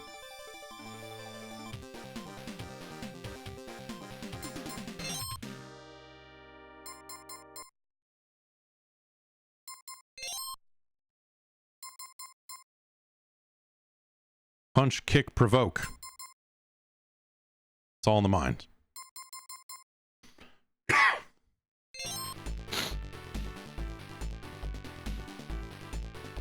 I guess I always play as the fire guy lady?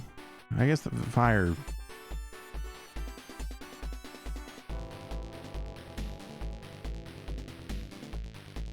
With the light parts.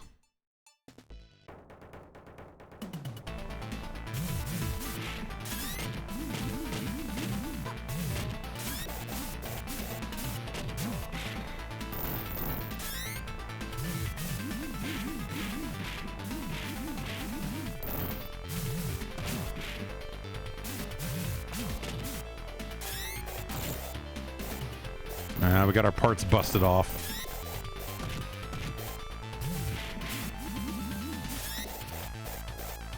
But it's like the best thing they could do for this game is kind of like give it a weird mode 7 kind of scaling with some of these kicks.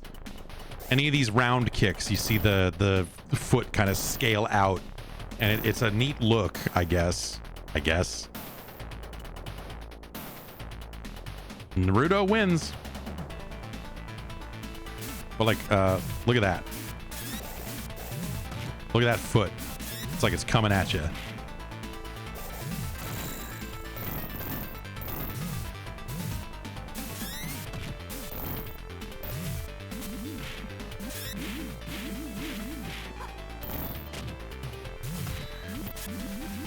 Oh, that's not gonna help.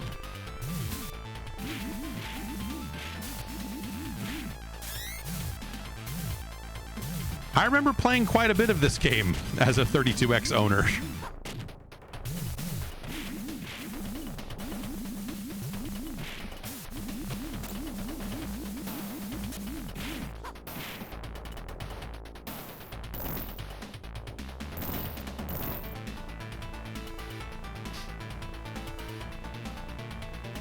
Yeah, this Star Wars Arcade and Doom, and that was kind of the, especially in the early days of the platform, that was kind of all you had.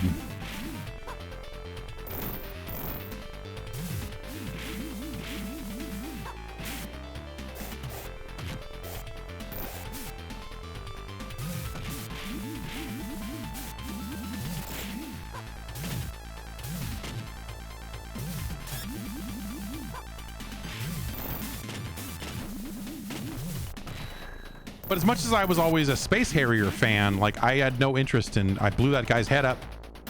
I had no interest in paying a bunch of money for a port of a short arcade game, you know? And so stuff like that and Afterburner Complete, you're like, oh, that's cool that, you know.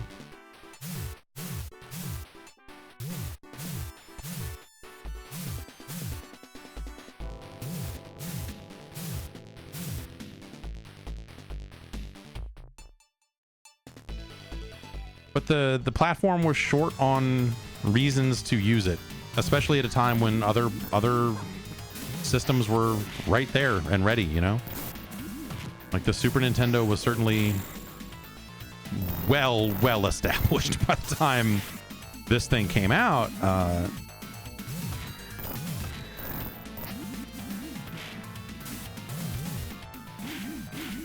And on top of that, you know, the Saturn was kind of right behind it,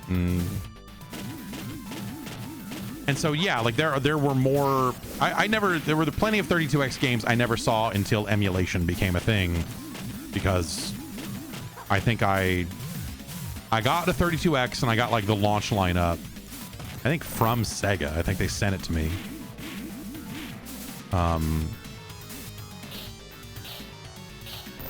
And then it kind of, there was not a lot of follow-up. There's not a ton of follow-up from first party Sega.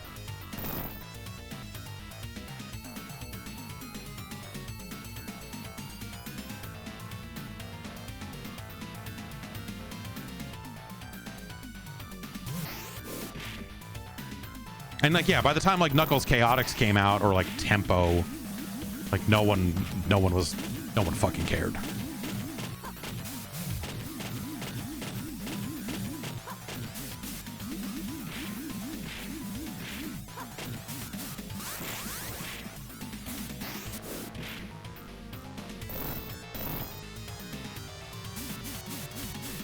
Oh, with that part busted off me, I cannot do my slap anymore.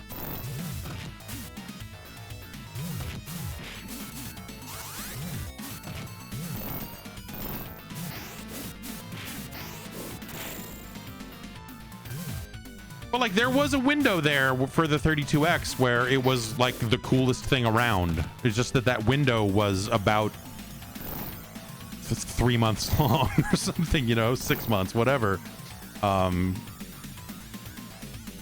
was, the Sega CD was the same way, you know, because they just didn't have follow through with the games. And so like you played it at launch and you're like, oh, okay, cool. Can't wait to see what's next. And then there just wasn't much of anything worth playing after that. But it was easy to see, like not long after launch, that the 32X was just dead. Just dead. And the lineup is what? It's like 60 games, maybe? It's 30? Something like that? Not counting the handful of Sega CD games that also require the 32X, which is an amazing concept. Like, this is a longer list than that because it's got all the fucking betas and, 90,000 versions of 36 Great Holes. Betas that are literally days apart. This is the downside of making the decision I was talking about earlier of just get everything and worry about it later.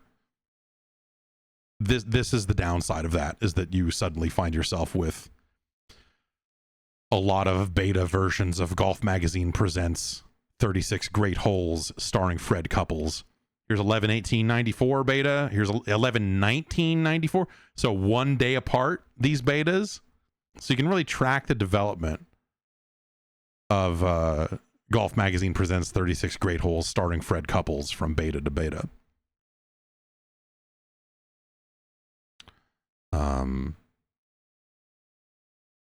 And by the time Knuckles Chaotic, I mean, I don't know, maybe people who were Sonic people felt differently, but I don't remember a single human being talking about Knuckles Chaotix. Even like I don't remember magazines giving a shit about it either. But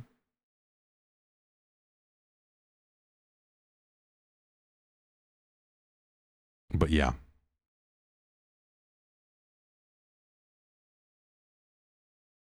One game, one ROM collections are for cowards. All right, let's get it out of the way. Like, that's just soft.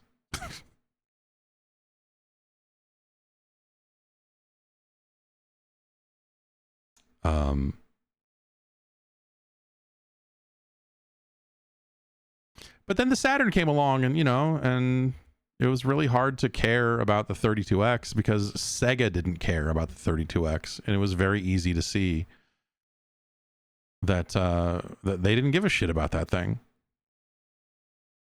But it's not like the release of the Saturn was some like amazing moment in time either, because it was stuff like this,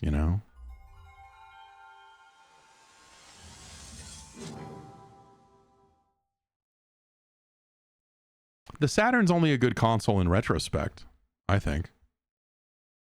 Like, once the entire catalog is out and you have access to every game from every region, the Saturn's cool.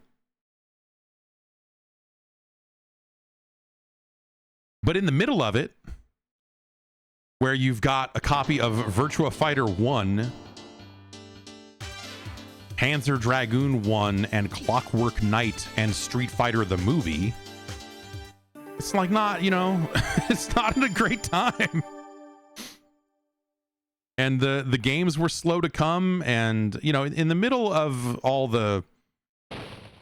this generation is when I started at GameSpot, and so I kind of was working at a publication again, and was getting games more regularly and dealing with PR people more regularly and everything, and dealing with what an audience wanted out of game coverage and stuff. And the thing they generally didn't want was Saturn coverage, because no one fucking cared. One, ready, go! Once the... How are these buttons mapped? What the hell am I looking at here? That's a disaster.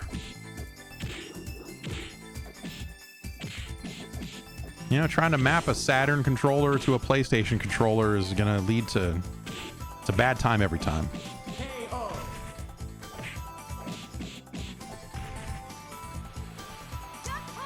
You had friends paying so much money for imports at some store in the Bay Area. There was an awful Godzilla game. The awful Godzilla game, are you sure you're not thinking of the awful Godzilla game for Dreamcast? Because we also imported the awful Dreamcast's Godzilla game.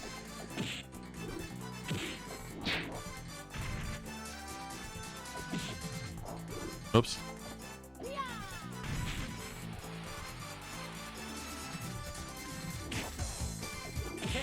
Oh. Three, ready, go!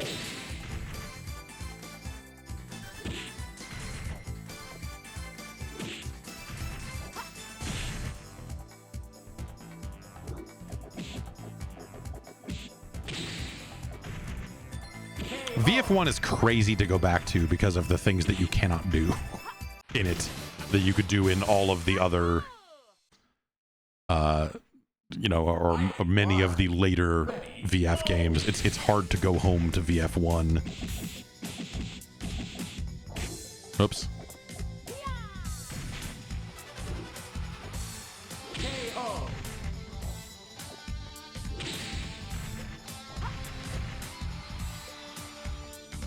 But yeah, Saturn controller is good, man. I don't know. I'm using for my Mister. I'm using this thing still. It's a Saturn controller that they have bolted on 2 analog sticks and some additional triggers, so you kind of get that best of both worlds. 6 buttons on the face, but still the look and feel of a modern controller, and it's not bad. It's got a good feeling D-pad, the way you would want out of a Saturn thing.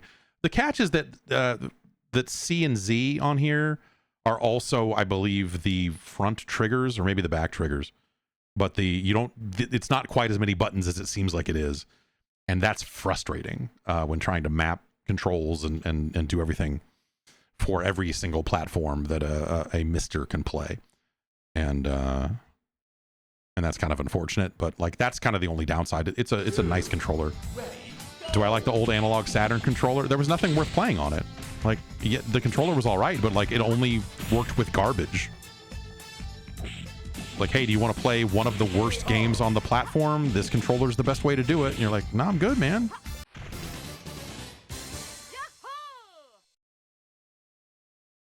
Fight 1. Ready, go!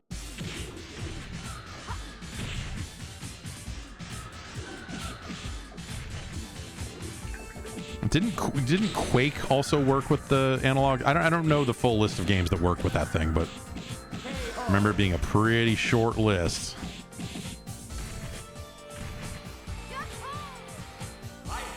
The Netlink version of Sega Rally, yeah. Burning Rangers. I did not review Burning Rangers, and so I didn't play a bunch of it back then. Someone else did. I remember at the time really not loving Burning Rangers. Looking at it now, like I maybe would appreciate it a little bit more now, like having seen some footage of it relatively recently. I was like, oh, this is something kind of neat about this. But I remember at the time really not liking Burning Rangers. I also remember that like the deranged, like online Sega fans had convinced themselves that Burning Rangers was gonna like save the like it was one of those games that was like, this is gonna change the that people were very big on Burning Rangers as some kind of like system seller, console wars, like here you go, you know, like that was gonna happen, and that was not going to happen.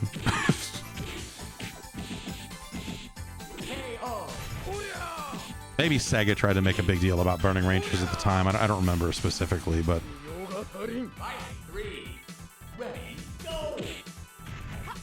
Kick that ninja in the face.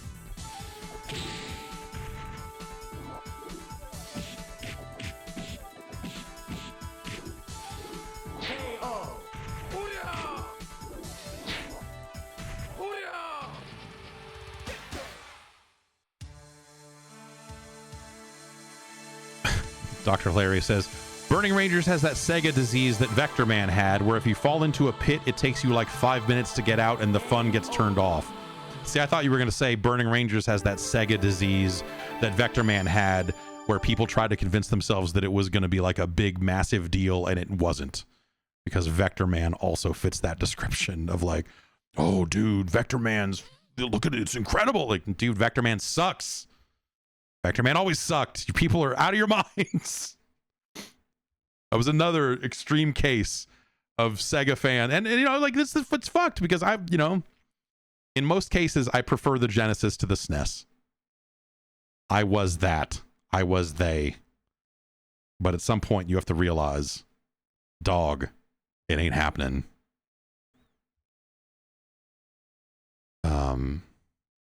Did I like Groove on Fight? Yes, we imported Groove on Fight. I remember playing a fair amount of it in the office, but mostly we just got it and just walked around the office like me and Joe Fielder saying Groove on Fight over and over again. It's got another name, right? It's is it Power Instinct : Groove on Fight or something? Would that be how it is canonically listed? I forget. No.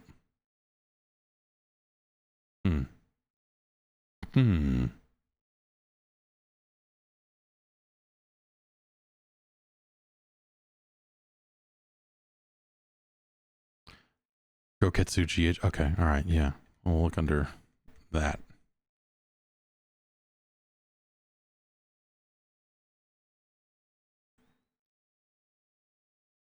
Is it possible? There it is. I was gonna say, is it possible that I don't have a copy of Groove on Fight? Seems unlikely. Thoughts on Fighters Megamix? I love Fighters Megamix. Fighters Megamix is incredible. I remember importing Fighters Megamix and having such a good time with it. What a cool game. It was fun at a time that, like, you know, I think a lot of people took Virtua Fighter a little too seriously at that time. And, you know, Sega was kind of running the risk of like oversaturating that style of fighting game between like Last Bronx and if that stuff was all out by then, right? Fighting Vipers and Last Bronx and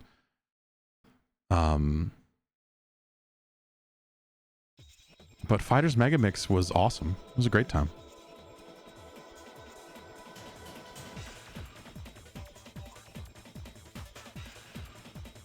I don't know. If we're going to play a bunch of Saturn games, probably switch over to the Mister. Not that the Saturn core is finished there, but at least I would have a better controller hooked up. Yep.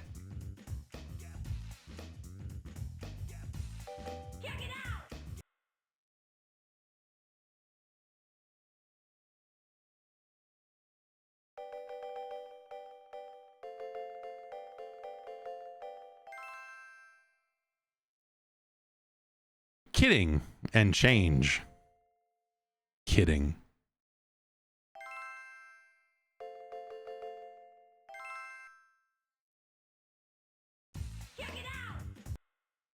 Check it out.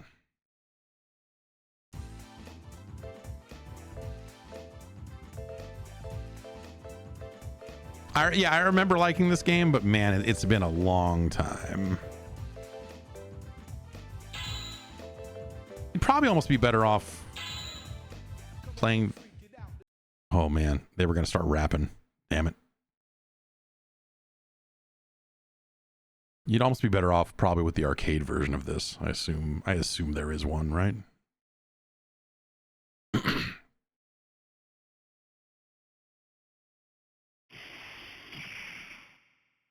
Should you use run ahead in RetroArch? It's if your system can handle it, there's probably not a lot of downside to using it.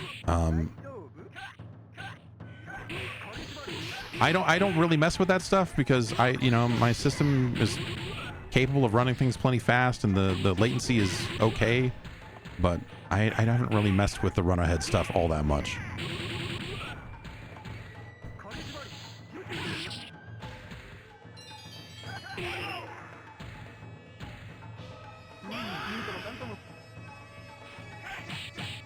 That's cool that the round that he jumps out and we keep fighting.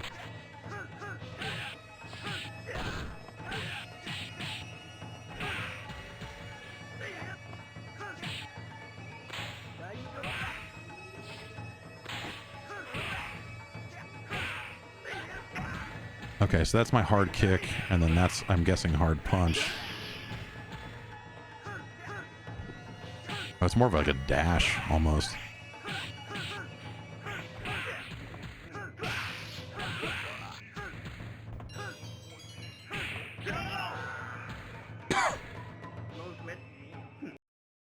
Match for Melee was a cool game too. Yeah.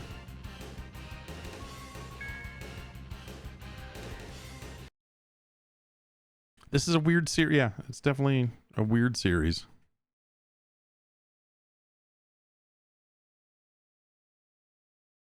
But this game's got like fun style to it. I don't know. That's all I really remember about it. I never really played enough of it to have a character or whatever. But yeah, RetroArch and Run Ahead and stuff like, yeah, you probably If you can do VRR, if you have like a VRR capable monitor, like I found that really goes a long way. If you go and turn all that stuff on.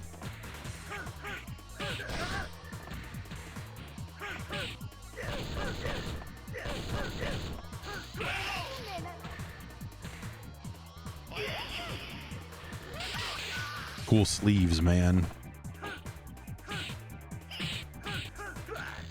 My tag got stuffed. He keeps stuffing my tags.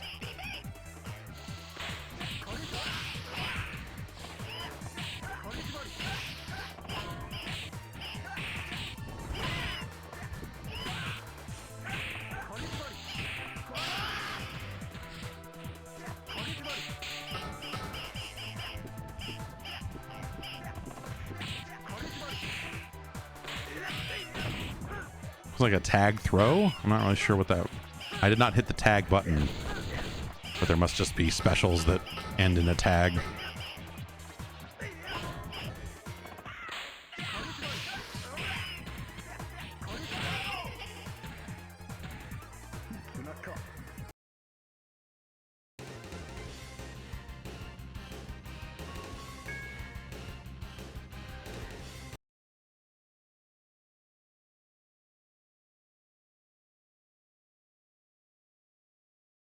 But yeah, I don't know. You know, we got ourselves a Japanese Saturn, and in fact, it is the Saturn that I have sitting right over there.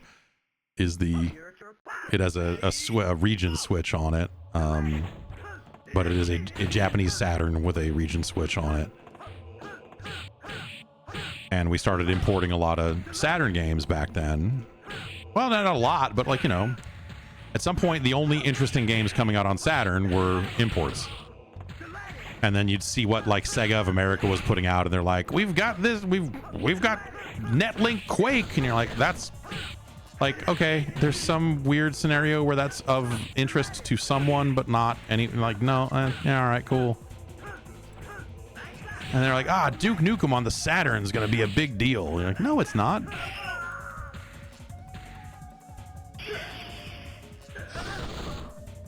And we were in the same building as Sega at that point. They were upstairs. They were on the 6th floor.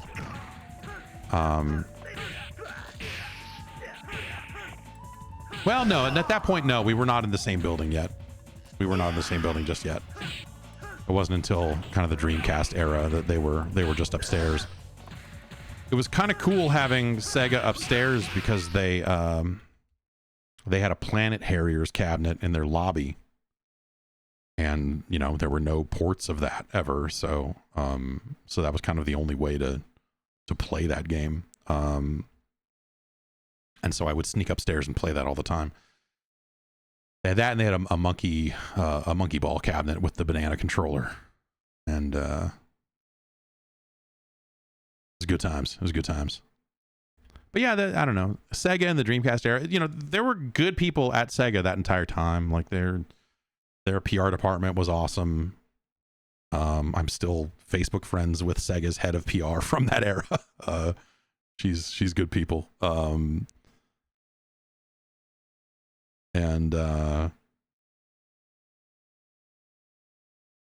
yeah, I don't know. But like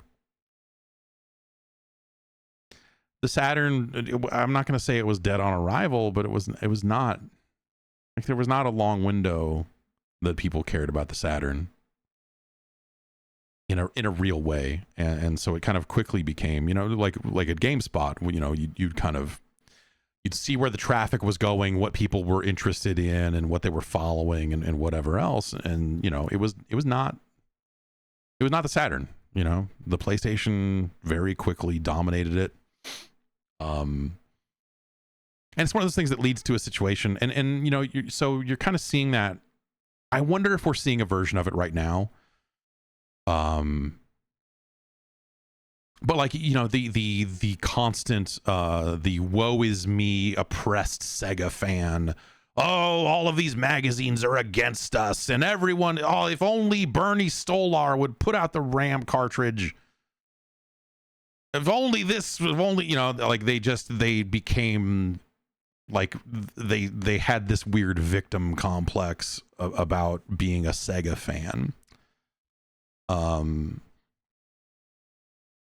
And so they would write in and be like, you're biased and you're this and you're, you know, like all through this Saturn and even the Dreamcast era, because, you know, the Dreamcast, for as cool as it was for a period of time, like more people had PlayStation 2s at a certain point. And so the interest was there, and we devoted our resources to the platforms that more people were viewing and looking at and whatever else. And so it was just for us, it was a very natural thing of just like, okay, more people are interested in the PlayStation 2 than the Dreamcast. That doesn't mean we're going to stop covering Dreamcast games, for sure. But, you know, given our druthers, we're more interested in getting an exclusive on a PS2 game because more people will care about it.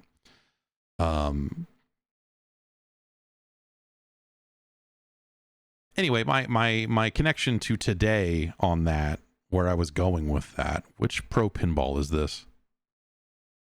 And I don't know. This is hard to say, because I feel like they could just turn around and announce it at any point and just go like, oh, we just weren't able to announce it at the same time. But this Marvel collection, not appearing on Xbox, and you've got like loud people on Twitter being like, well, this is, oh, Capcom, you mother, you know, why would you do this?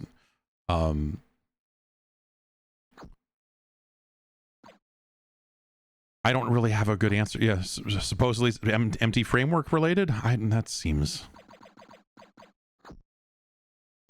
unlikely to me. I don't know, but I suppose anything is possible. But the other thing I would say about that is, you know,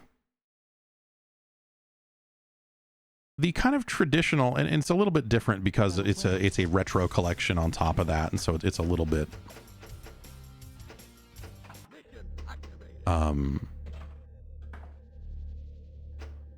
anyway, my point is that traditionally the Xbox has not been seen as a console for fighting games.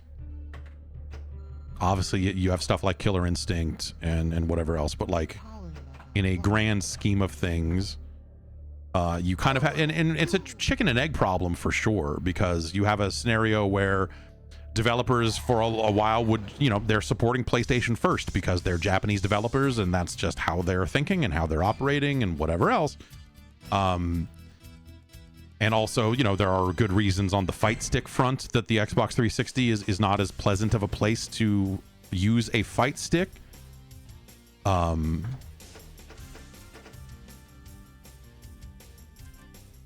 And so it kind of created this situation where I think that, you know, a lot of fighting game developers were willing to skip the Xbox because that's not where their audience was, especially for Japanese developed games. And, you know, it's just like, so, you know, then think about the knock-on effects on the entire ecosystem there, where suddenly you've got, okay, well, tournament operators don't want to have to bring an Xbox to their tournament if they don't have to. So they're only going to bring a PlayStation unless they want to play KI. And nowadays maybe they more bring PCs or whatever, but like generally speaking, PlayStation has been really good at dominating the fighting game genre. Some of that they got automatically, again, because the Japanese developers just didn't support the Xbox. But as those developers didn't support the Xbox, then hardware manufacturers didn't support the Xbox with fight sticks. And so if it became harder to get fight sticks on the console, then more game developers go, oh, well, I don't know, why are we going to put a, you know, why are we going to put our fighting game out on this platform? It's not where fighting game players go anyway. And so all of that stuff kind of snowballs and dovetails and chicken and eggs into a situation where you've got this spiral of like, why don't we put fighting games out on Xbox? Because no one buys them. Why doesn't anyone buy them? Because we don't put them out. And because the ecosystem is not friendly. Why is the ecosystem not friendly? Oh, because no one makes fight sticks for the 360. Oh, why don't they make that? Oh, because no one buys fighting games on 360. And so if fight sticks, the fight sticks that do exist on 360, or on 360, on Xbox, modern Xbox, whatever, on Xbox Series X, on Xbox One, whatever, all of it just kind of dovetails together. Like there's no, so I looked at it as something like that. where it's not weird to me when a fighting game doesn't come out on Xbox. It's like, it's just another symptom of that bullshit. And it shouldn't be this way. You know, you could argue that Microsoft should have been better about pursuing fighting games, that they should have had friendlier stances about controllers and third-party controllers and what sort of revenue they're willing to give up to allow third-party controllers to work on Xbox, because that's gotten even more frustrating as time's gone on, right? Because they blocked a bunch of those third-party controllers that were unlicensed. And so who's going to bother to go make a licensed fight stick when there aren't that many fighting games? Like, there are just enough to where they do it, and then those fight sticks don't sell. Like, you know, having talked to people at some of the companies responsible for making fight sticks and making other controllers and whatever else, like, generally speaking, I have been told that no one buys that stuff. No one buys that type of accessory on an Xbox. And I don't know, in the 360 era, it felt like they could have made it happen, you know? But even then, they were pretty restrictive about their, especially for wireless accessories. They were very protective of their wireless accessories. You could have wired fight sticks and whatever else. And I played almost all of my Street Fighter 4 on an Xbox. And obviously they did that Third Strike, and, you know, a lot of that stuff came out on PlayStation 3 as well, but there was parity back in those days. And nowadays that just doesn't seem to have to exist anymore.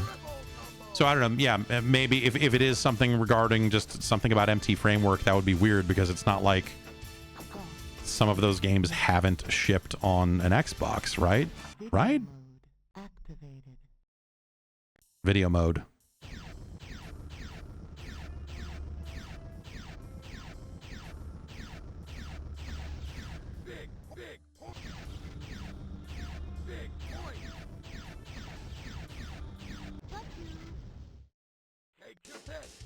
Like, yeah, I mean, there are MT Framework games on Xbox. They don't run poorly, right? It's not.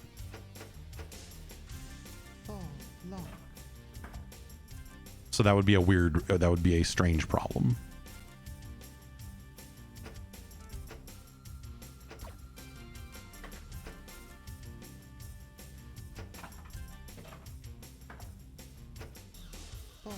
I remember the first time I saw Killer Instinct on the Xbox One.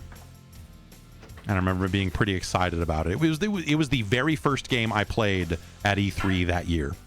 It was the game I went to first when the show floor opened to see for myself. And I remember they had sticks. They're set up for it. And I was like, oh, right, yeah, cool, man. So you're going to do an Xbox One fight stick? Great. But, like, no one else had fighting games coming out on the platform. And it was just kind of, you know, it all just kind of happened. I remember these, they did a few different tables, these pro pinball guys. There's the Web, there's another one called Time Shock. And I remember these all being decent in terms of, like, how they feel.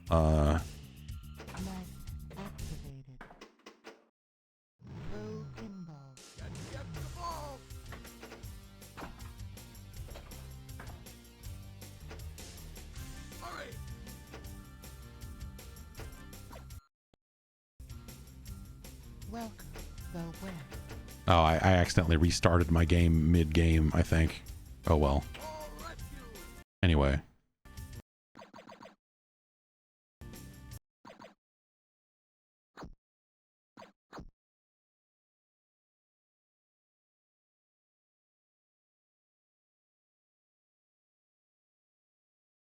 Time Shock might have only come out on PC. Or maybe they just called it Time Shock. Gosh, man. I'm still feeling the weird effects of that last week of bullshit.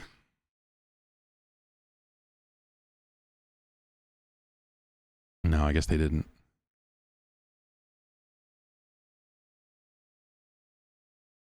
Yeah, Time Shock is only on PS1. Yeah.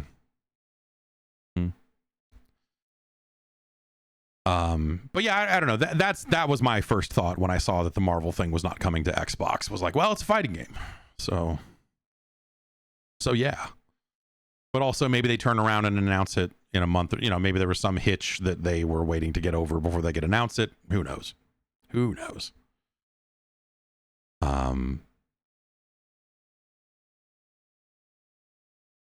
Does Thunder Force 5 has as good a music as the others? I don't remember Thunder Force 5 being great.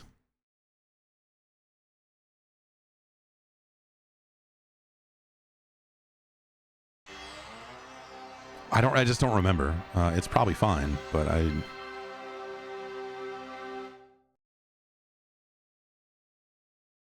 I guess I'm just more of a Thunder Force 3 fan. Where do we want to save our save files? Let's put them here.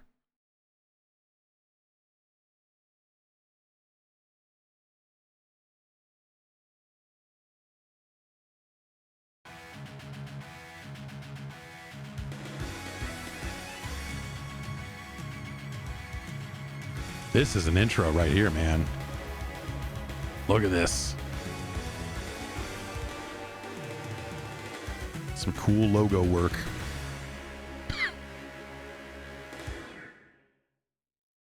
What's the shooter on the Turbo CD with kick-ass music? It's Lords of Thunder, right? Or Gates of Thunder?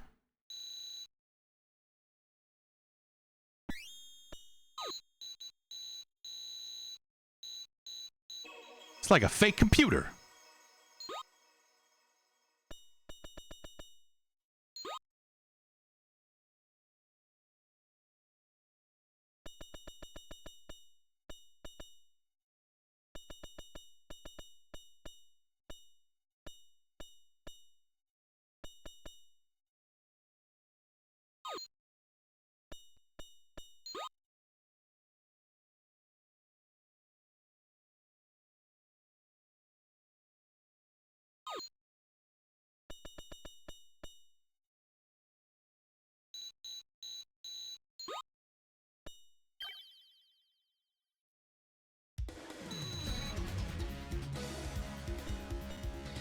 No blue. Stage 2.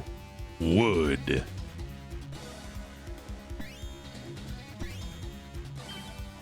Call me a traditionalist.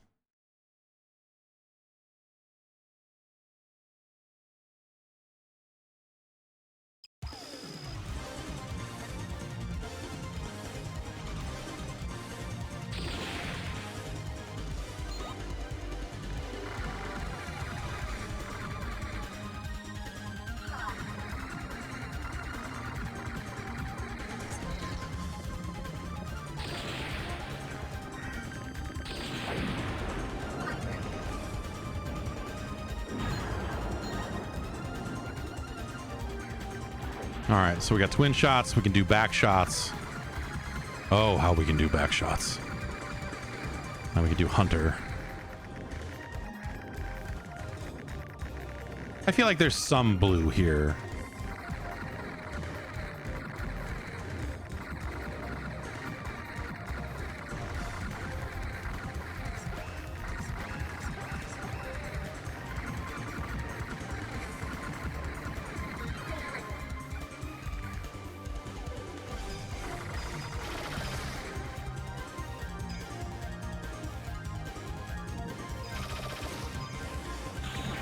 I don't know what free range does. It's weird though.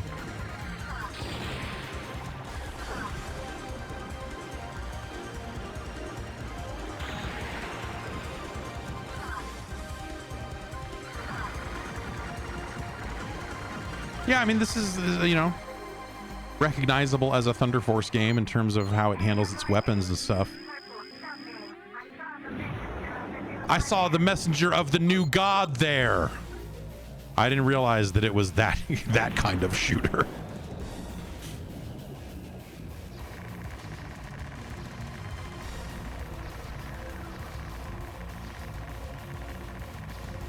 I didn't realize that this was a shooter full of nonsense text, aka one of my favorite shooters.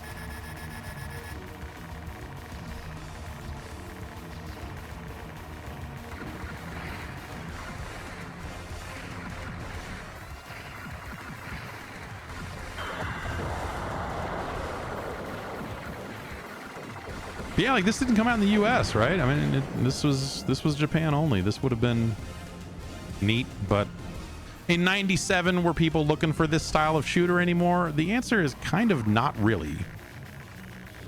Oh, they did a PS1 version of this in the U.S. Blasphemy.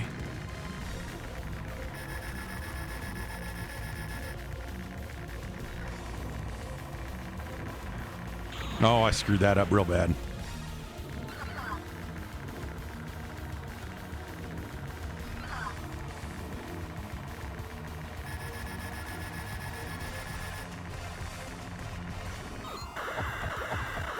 Stage clear. Try to next stage.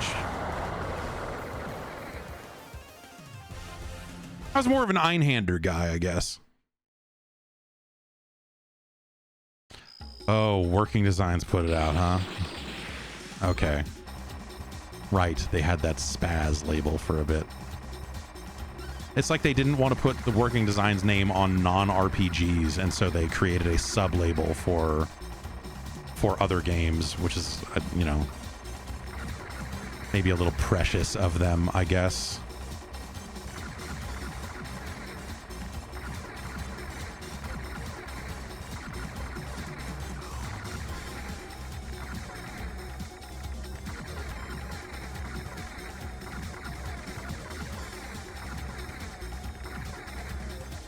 All right. Wood.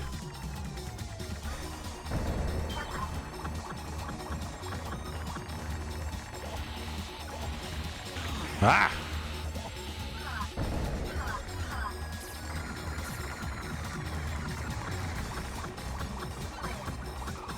Yes, no one in this country cares about the word spaz. Otherwise, unless they have been online and realize.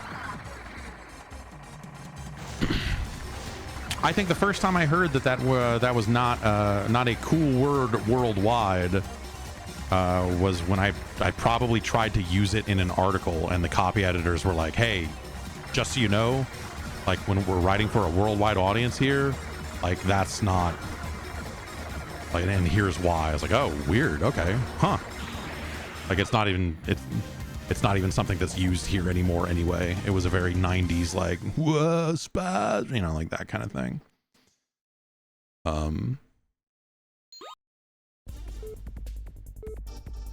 There's words in the United Kingdom that get thrown around a lot that you certainly wouldn't want to say here as well.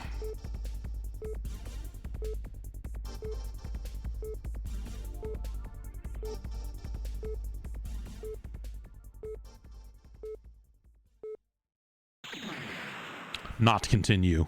That's really good. All the text in this, man, look at that. Listen to all these cool beeps.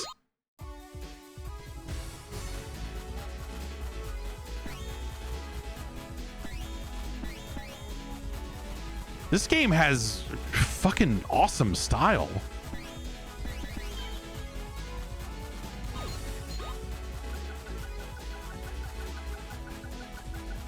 Eat it, Sakamoto.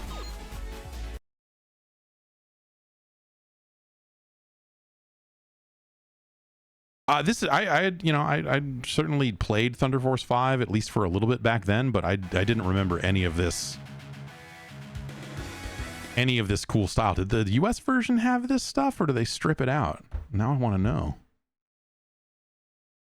Let's look real quick.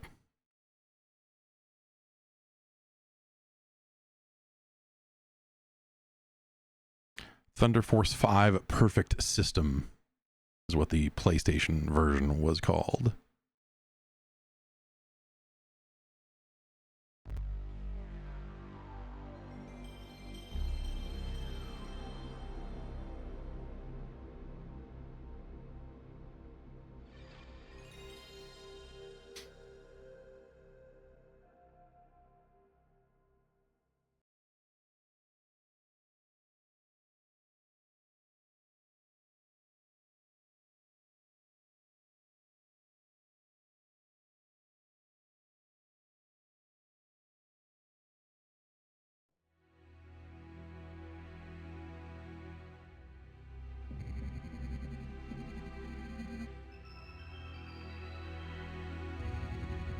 Thunder Force Episode 5, The Bastion Steel.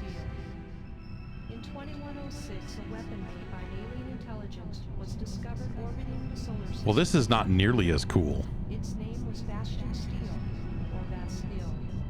In 2139, a large, unmanned artificial island called Babel, controlled by an artificial intelligence known as the Guardian, was constructed in the South Pacific Ocean as a facility for research into Bastille technology. Then, in 2150, the Guardian, which had gained independent self-consciousness, suddenly declared war on the entire human race for reasons unknown. In the first battle against the Guardian's forces, Will we ever see a ranking of PlayStation? The problem with ranking entire libraries of games formed for the sole purpose of destroying Babel, is as we move forward in time, the games become much more complicated and thus take more time on an individual basis.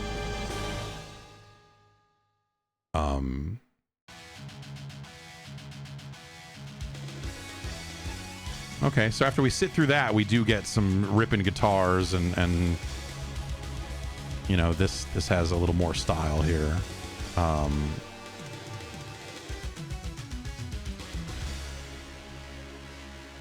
But not nearly as much. I wonder if the Japanese version has that stuff sucked out as well, because it's like perfect system and it's an update or whatever it is.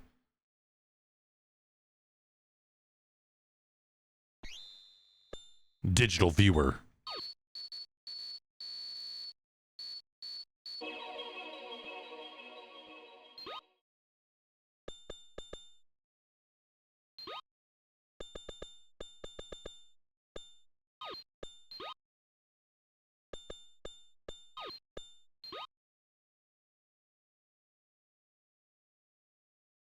Over weapon.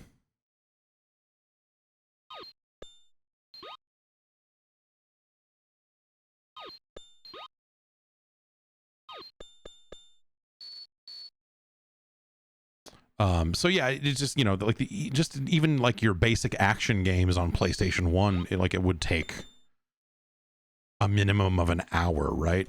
It'd be really hard to, like, if we were going to do a 3-hour video, how many PlayStation 1 games would you get through in that time? Like, not that many. And then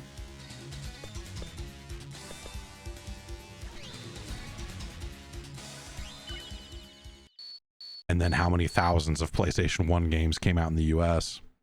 It's too much.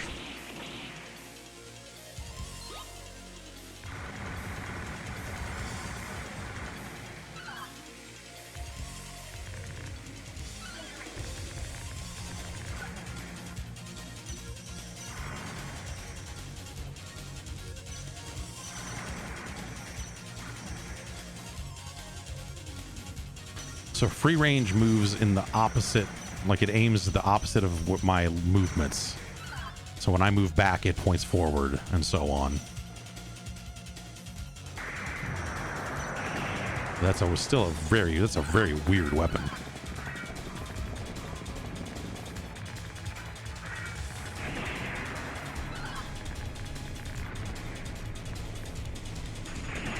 Oops.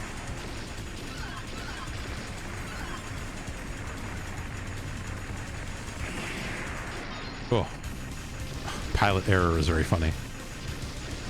So it's got some of it, but I don't know. It ain't hitting the same.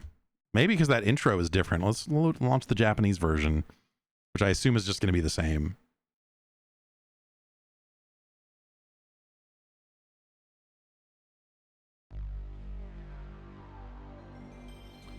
But yeah, I think it'd be really hard to do. I need to kind of start breaking out like a list of role-playing games that are going to take longer even for the NES and start figuring out when to do those and all of that to make sure that we're getting through those in a timely manner so that we don't just end up like, so it's not like 6 months of role-playing games at the end, like role-playing games in football, you know. That'd be a little anticlimactic. Yeah, so it looks like just for the PlayStation version, because it's like perfect system. Maybe that's almost like a Champion Edition kind of upgrade.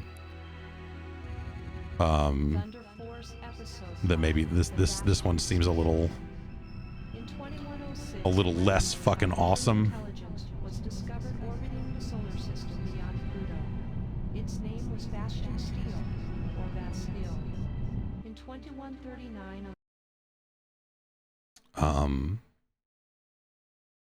Yeah. I'm airing out that power pad though, and then I need to hook it up and see if it works. Kind of the other part of it, I guess. It's still just, that thing just stinks of cigarette smoke. And now there's a fire near here, so it smells like fire outside on top of it. So it's been a wonderful week.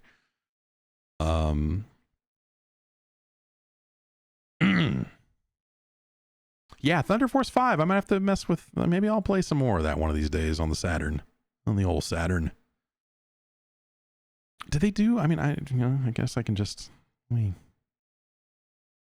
search here and just type in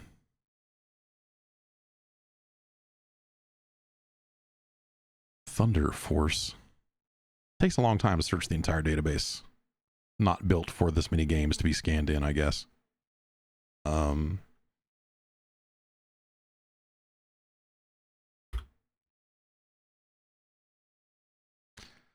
So what do we got? There's the arcade version. There's Thunder Force Gold Pack for the Saturn. Gold Pack 1 and 2, which I assume is just like repackages of the previous games. Thunder Force 2 that was on the was that an X68K game? I forget. There was an MSX. It's a 2-disc game, whatever it is. Thunder Force 2, Thunder Force 3 for Genesis, 4 for Genesis, and then 5 is PlayStation and Saturn. Yeah. But there's the arcade game also. Thunder Force AC, but it's just if I remember right, AC is just a port of like 3 or something.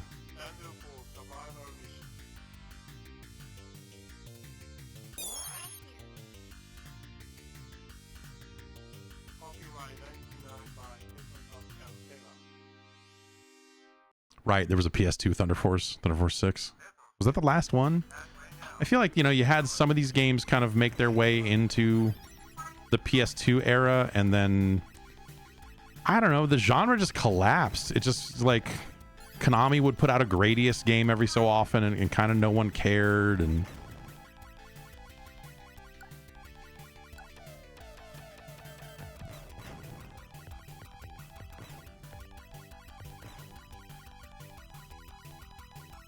you know what I like about Thunder Force? It's this noise when you change weapons.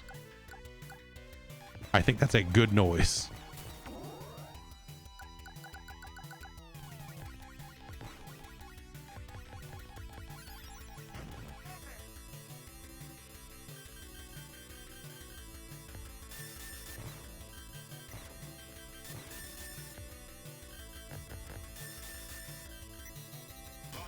Oh. A lot more speech in this version of the game as well, I think.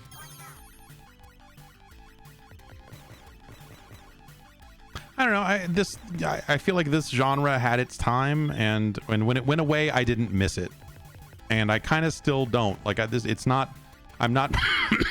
I'm just not necessarily looking for like new games in this style, or anything like that. It's kind of. It's weird. I just sort of fell off of.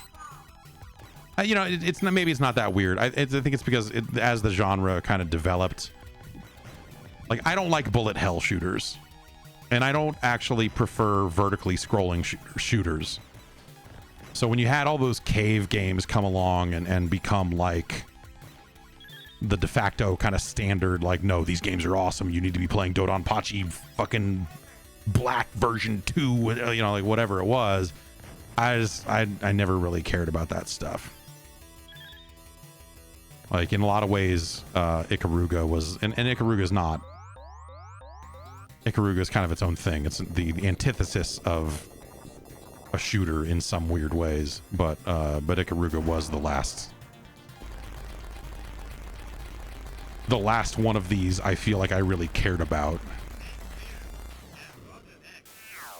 You know, it's not like Sokyu Garentai or, you know, some of the other some of the other stuff that was coming out around that time. Like there were pretty awesome games. Like Einhander was cool.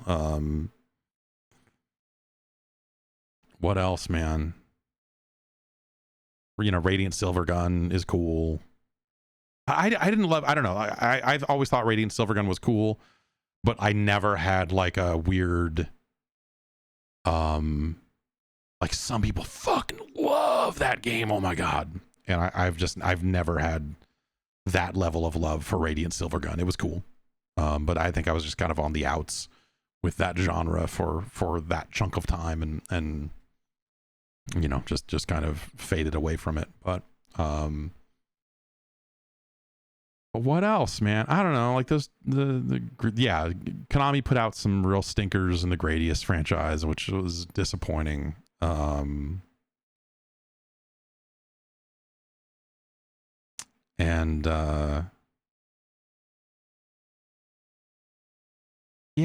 Smiles. I imported a copy of Death Smiles at some point on 360 back when I was importing 360 games for achievements, and that never really did anything for me. I don't know. I just at some point, just that genre, I just stopped keeping tabs on it, and it was just like, all right, yeah, man, whatever. I'll go play some sexy Parodius. Leave me alone. Leave me alone. I'm busy playing sexy Parodius. I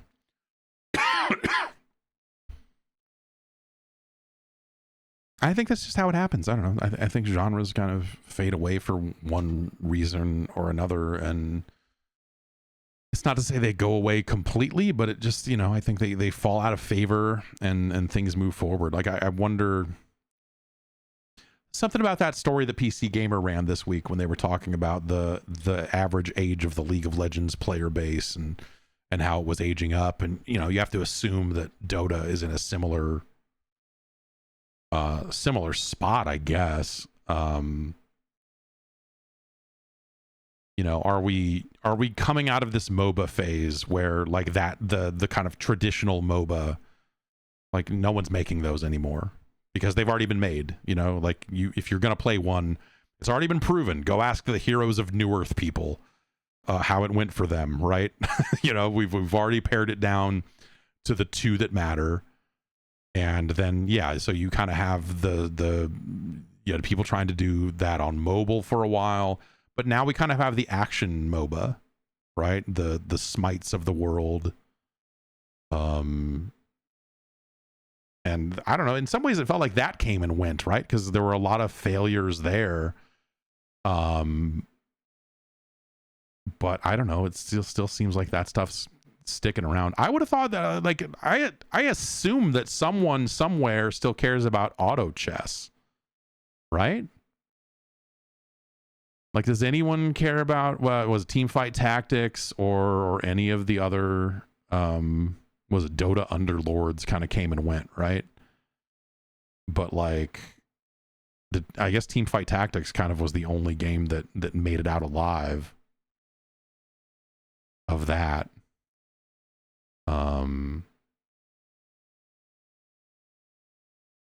And you're right, yeah, you're right. Like a ton of real-time strategy games seem like they're getting announced, right? Whether it's Stormgate or, you know, whatever else.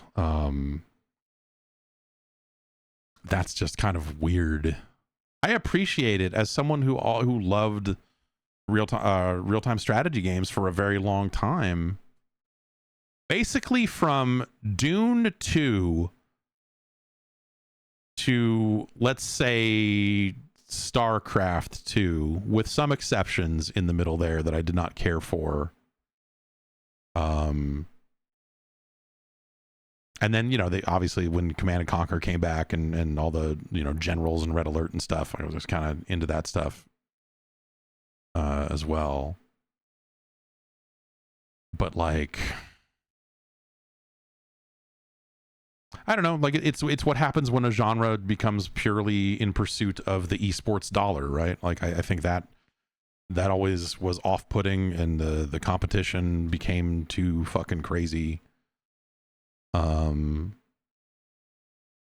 Well, I don't know, whatever. The ladders were the ladders, right? I'm sure if I cared enough that I could have played some competitive StarCraft 2,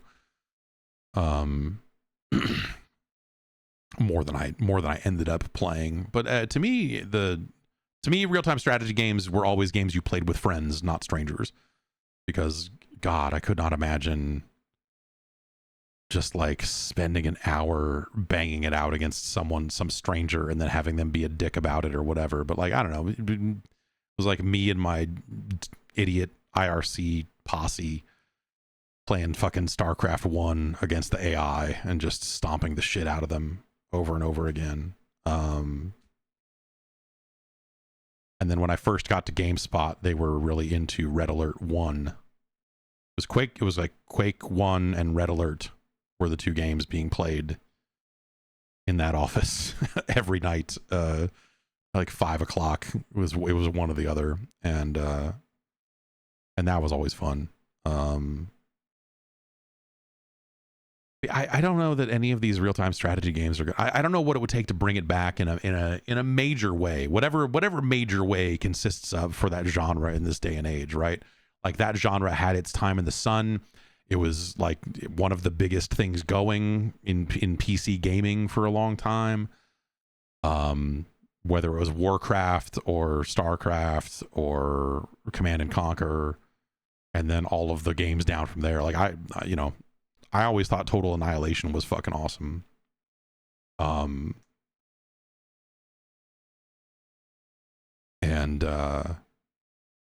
But that was kind of it. I don't know. There were all those other ones. Yeah, Rise of Nations, like the Age games, Age of Empires, Age of Mythology, like that never really did anything for me. And then when I really hated Warcraft 3. that was where the genre broke for me. Is when they introduced hero units in Warcraft 3, and I was like, I don't want to fucking do this anymore. And then Dota came out of that, I guess, in some disgusting way. But the new one's coming out. I don't know what. Yeah, are they? Yes, are they going to be casual enough for the players that liked those games back then? I think some of them are talking a good game on that front, but at the end of the day, are people going to come and play it? Like, I don't. Or will it only appeal to the people that are already like sickos for that genre, and they are still sickos for that genre? I don't know, man.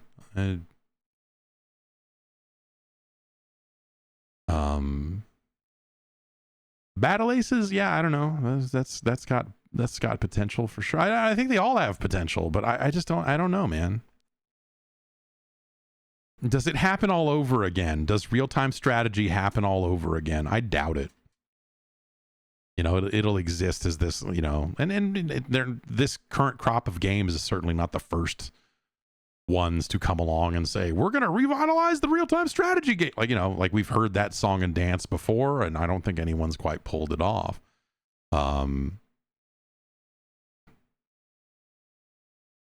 But I don't know. You wonder, like, as people's tastes shift and as things change yet again, what does the next thing end up being? Like, do we end up like,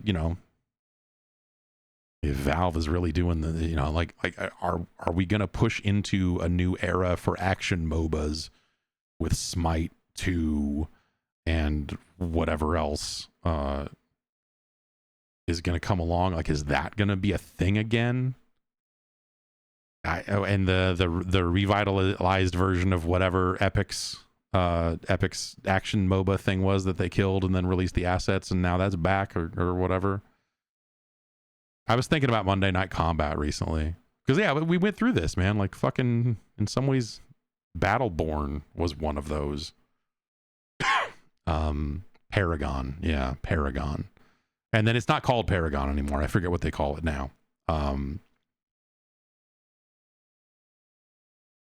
But yeah, I don't know what happens with that stuff. It doesn't seem like that stuff would thrive yet again. But I don't know, you know, the battle royale thing. I'm not going to say it's run its course, because obviously still you have a lot of people that are out there playing Fortnite, and Fortnite is trying to morph into a platform so that it can stay relevant all the time and whatever. But it feels like in the kind of the popular multiplayer genre in a mainstream way, as that kind of continues to push forward, it almost feels like we're due for some kind of shift. You know, that there's like, yeah, like extraction shooters are the thing that people tried to make happen, and they're still going to try, and we'll see. Like I feel like Marathon probably is the canary there, I guess, or the bellwether, you know, whatever. Like if people are drawn to that, if they find a way, like does Bungie find a way to make a mainstream extraction shooter? Because to do so, the stakes have to be low enough, because players who lose a lot, who perceive that they are wasting their time with your game, will stop playing it. Unless they're sickos, and then, you know, then they're hooked on it in a gambling like way, and they're monsters. You know, that's the Tarkov fan base seem like just absolute fucking fiends. Fan base is maybe a weird word for it.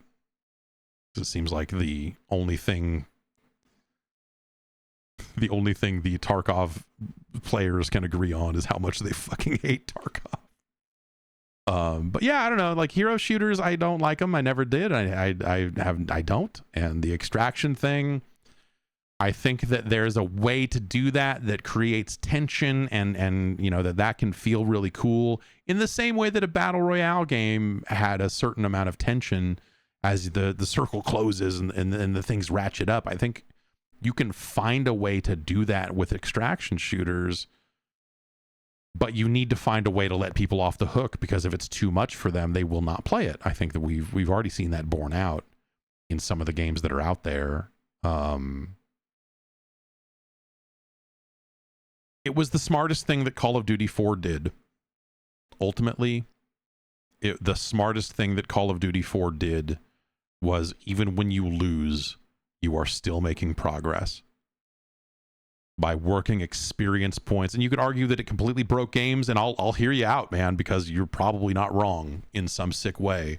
But the smartest thing for creating a loop that keeps players coming back in that style of game, and keeps them from getting bounced and keeps them from getting discouraged, is they are always able to look at something and go, well, at least I did this.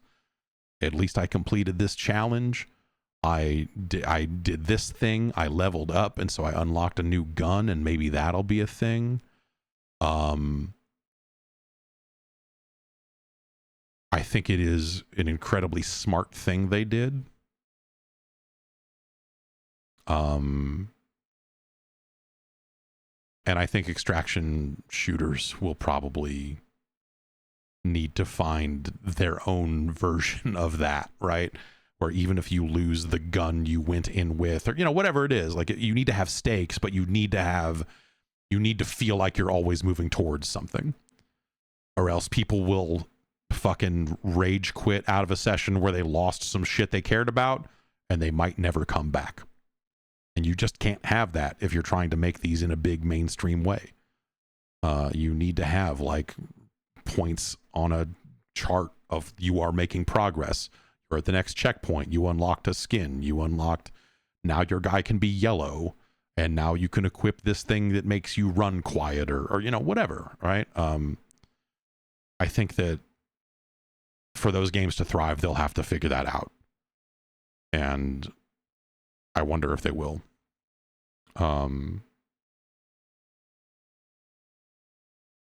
They'll have to. I mean, and I don't feel like anything I'm saying is like some mythical, like, oh, you've figured it out. Like, no, like that to me, that seems like the obvious, like that's table stakes. Like if you're walking into this genre trying to make a game and trying to make it big, which I would assume Bungie is because they're Bungie.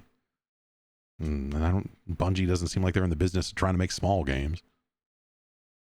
That you go into it thinking, hey, this is a problem we have to solve, or else we need to pivot now. Yeah, Dark and Darker. People seem to like it, but like, it's, and those games get attention because people stream it popularly, and that helps bring people in, and so there are ecosystems for that style of game for sure, and it's interesting to watch. But is it going to be the next big thing? Is it going to be like everyone is talking about this the same way people talked about PUBG before Fortnite came along and did what Fortnite did? Is it going to end up? Is someone going to get there? Is someone going to figure that out? What I've seen of Dark and Darker, it doesn't seem like it does not seem like a game that solves that problem. It seems like a game for sickos, and good on them. Like that's not a problem per se. It's just, hey, I don't know. That to me is some of the more fascinating stuff right now, is like, will someone solve the puzzle on extraction shooters and find a way to really break through, or will something else come along? It feels like competitive gaming, just in a general sense, feels like it needs that new guiding light, that new thing that everyone else can steal and make their own spin on. Like it feels like we're due for something. But I don't know. We'll see. We'll see where it all goes. That's going to do it for me here. I hope you are having a happy Wednesday. I'll be back on Friday to rank some more 8-bit Nintendo games. Check out the Patreon. Patreon.com/Jeff Gerstmann, or enjoyyourgaming.com, or dopeassvideogames.com. We'll all bring you there.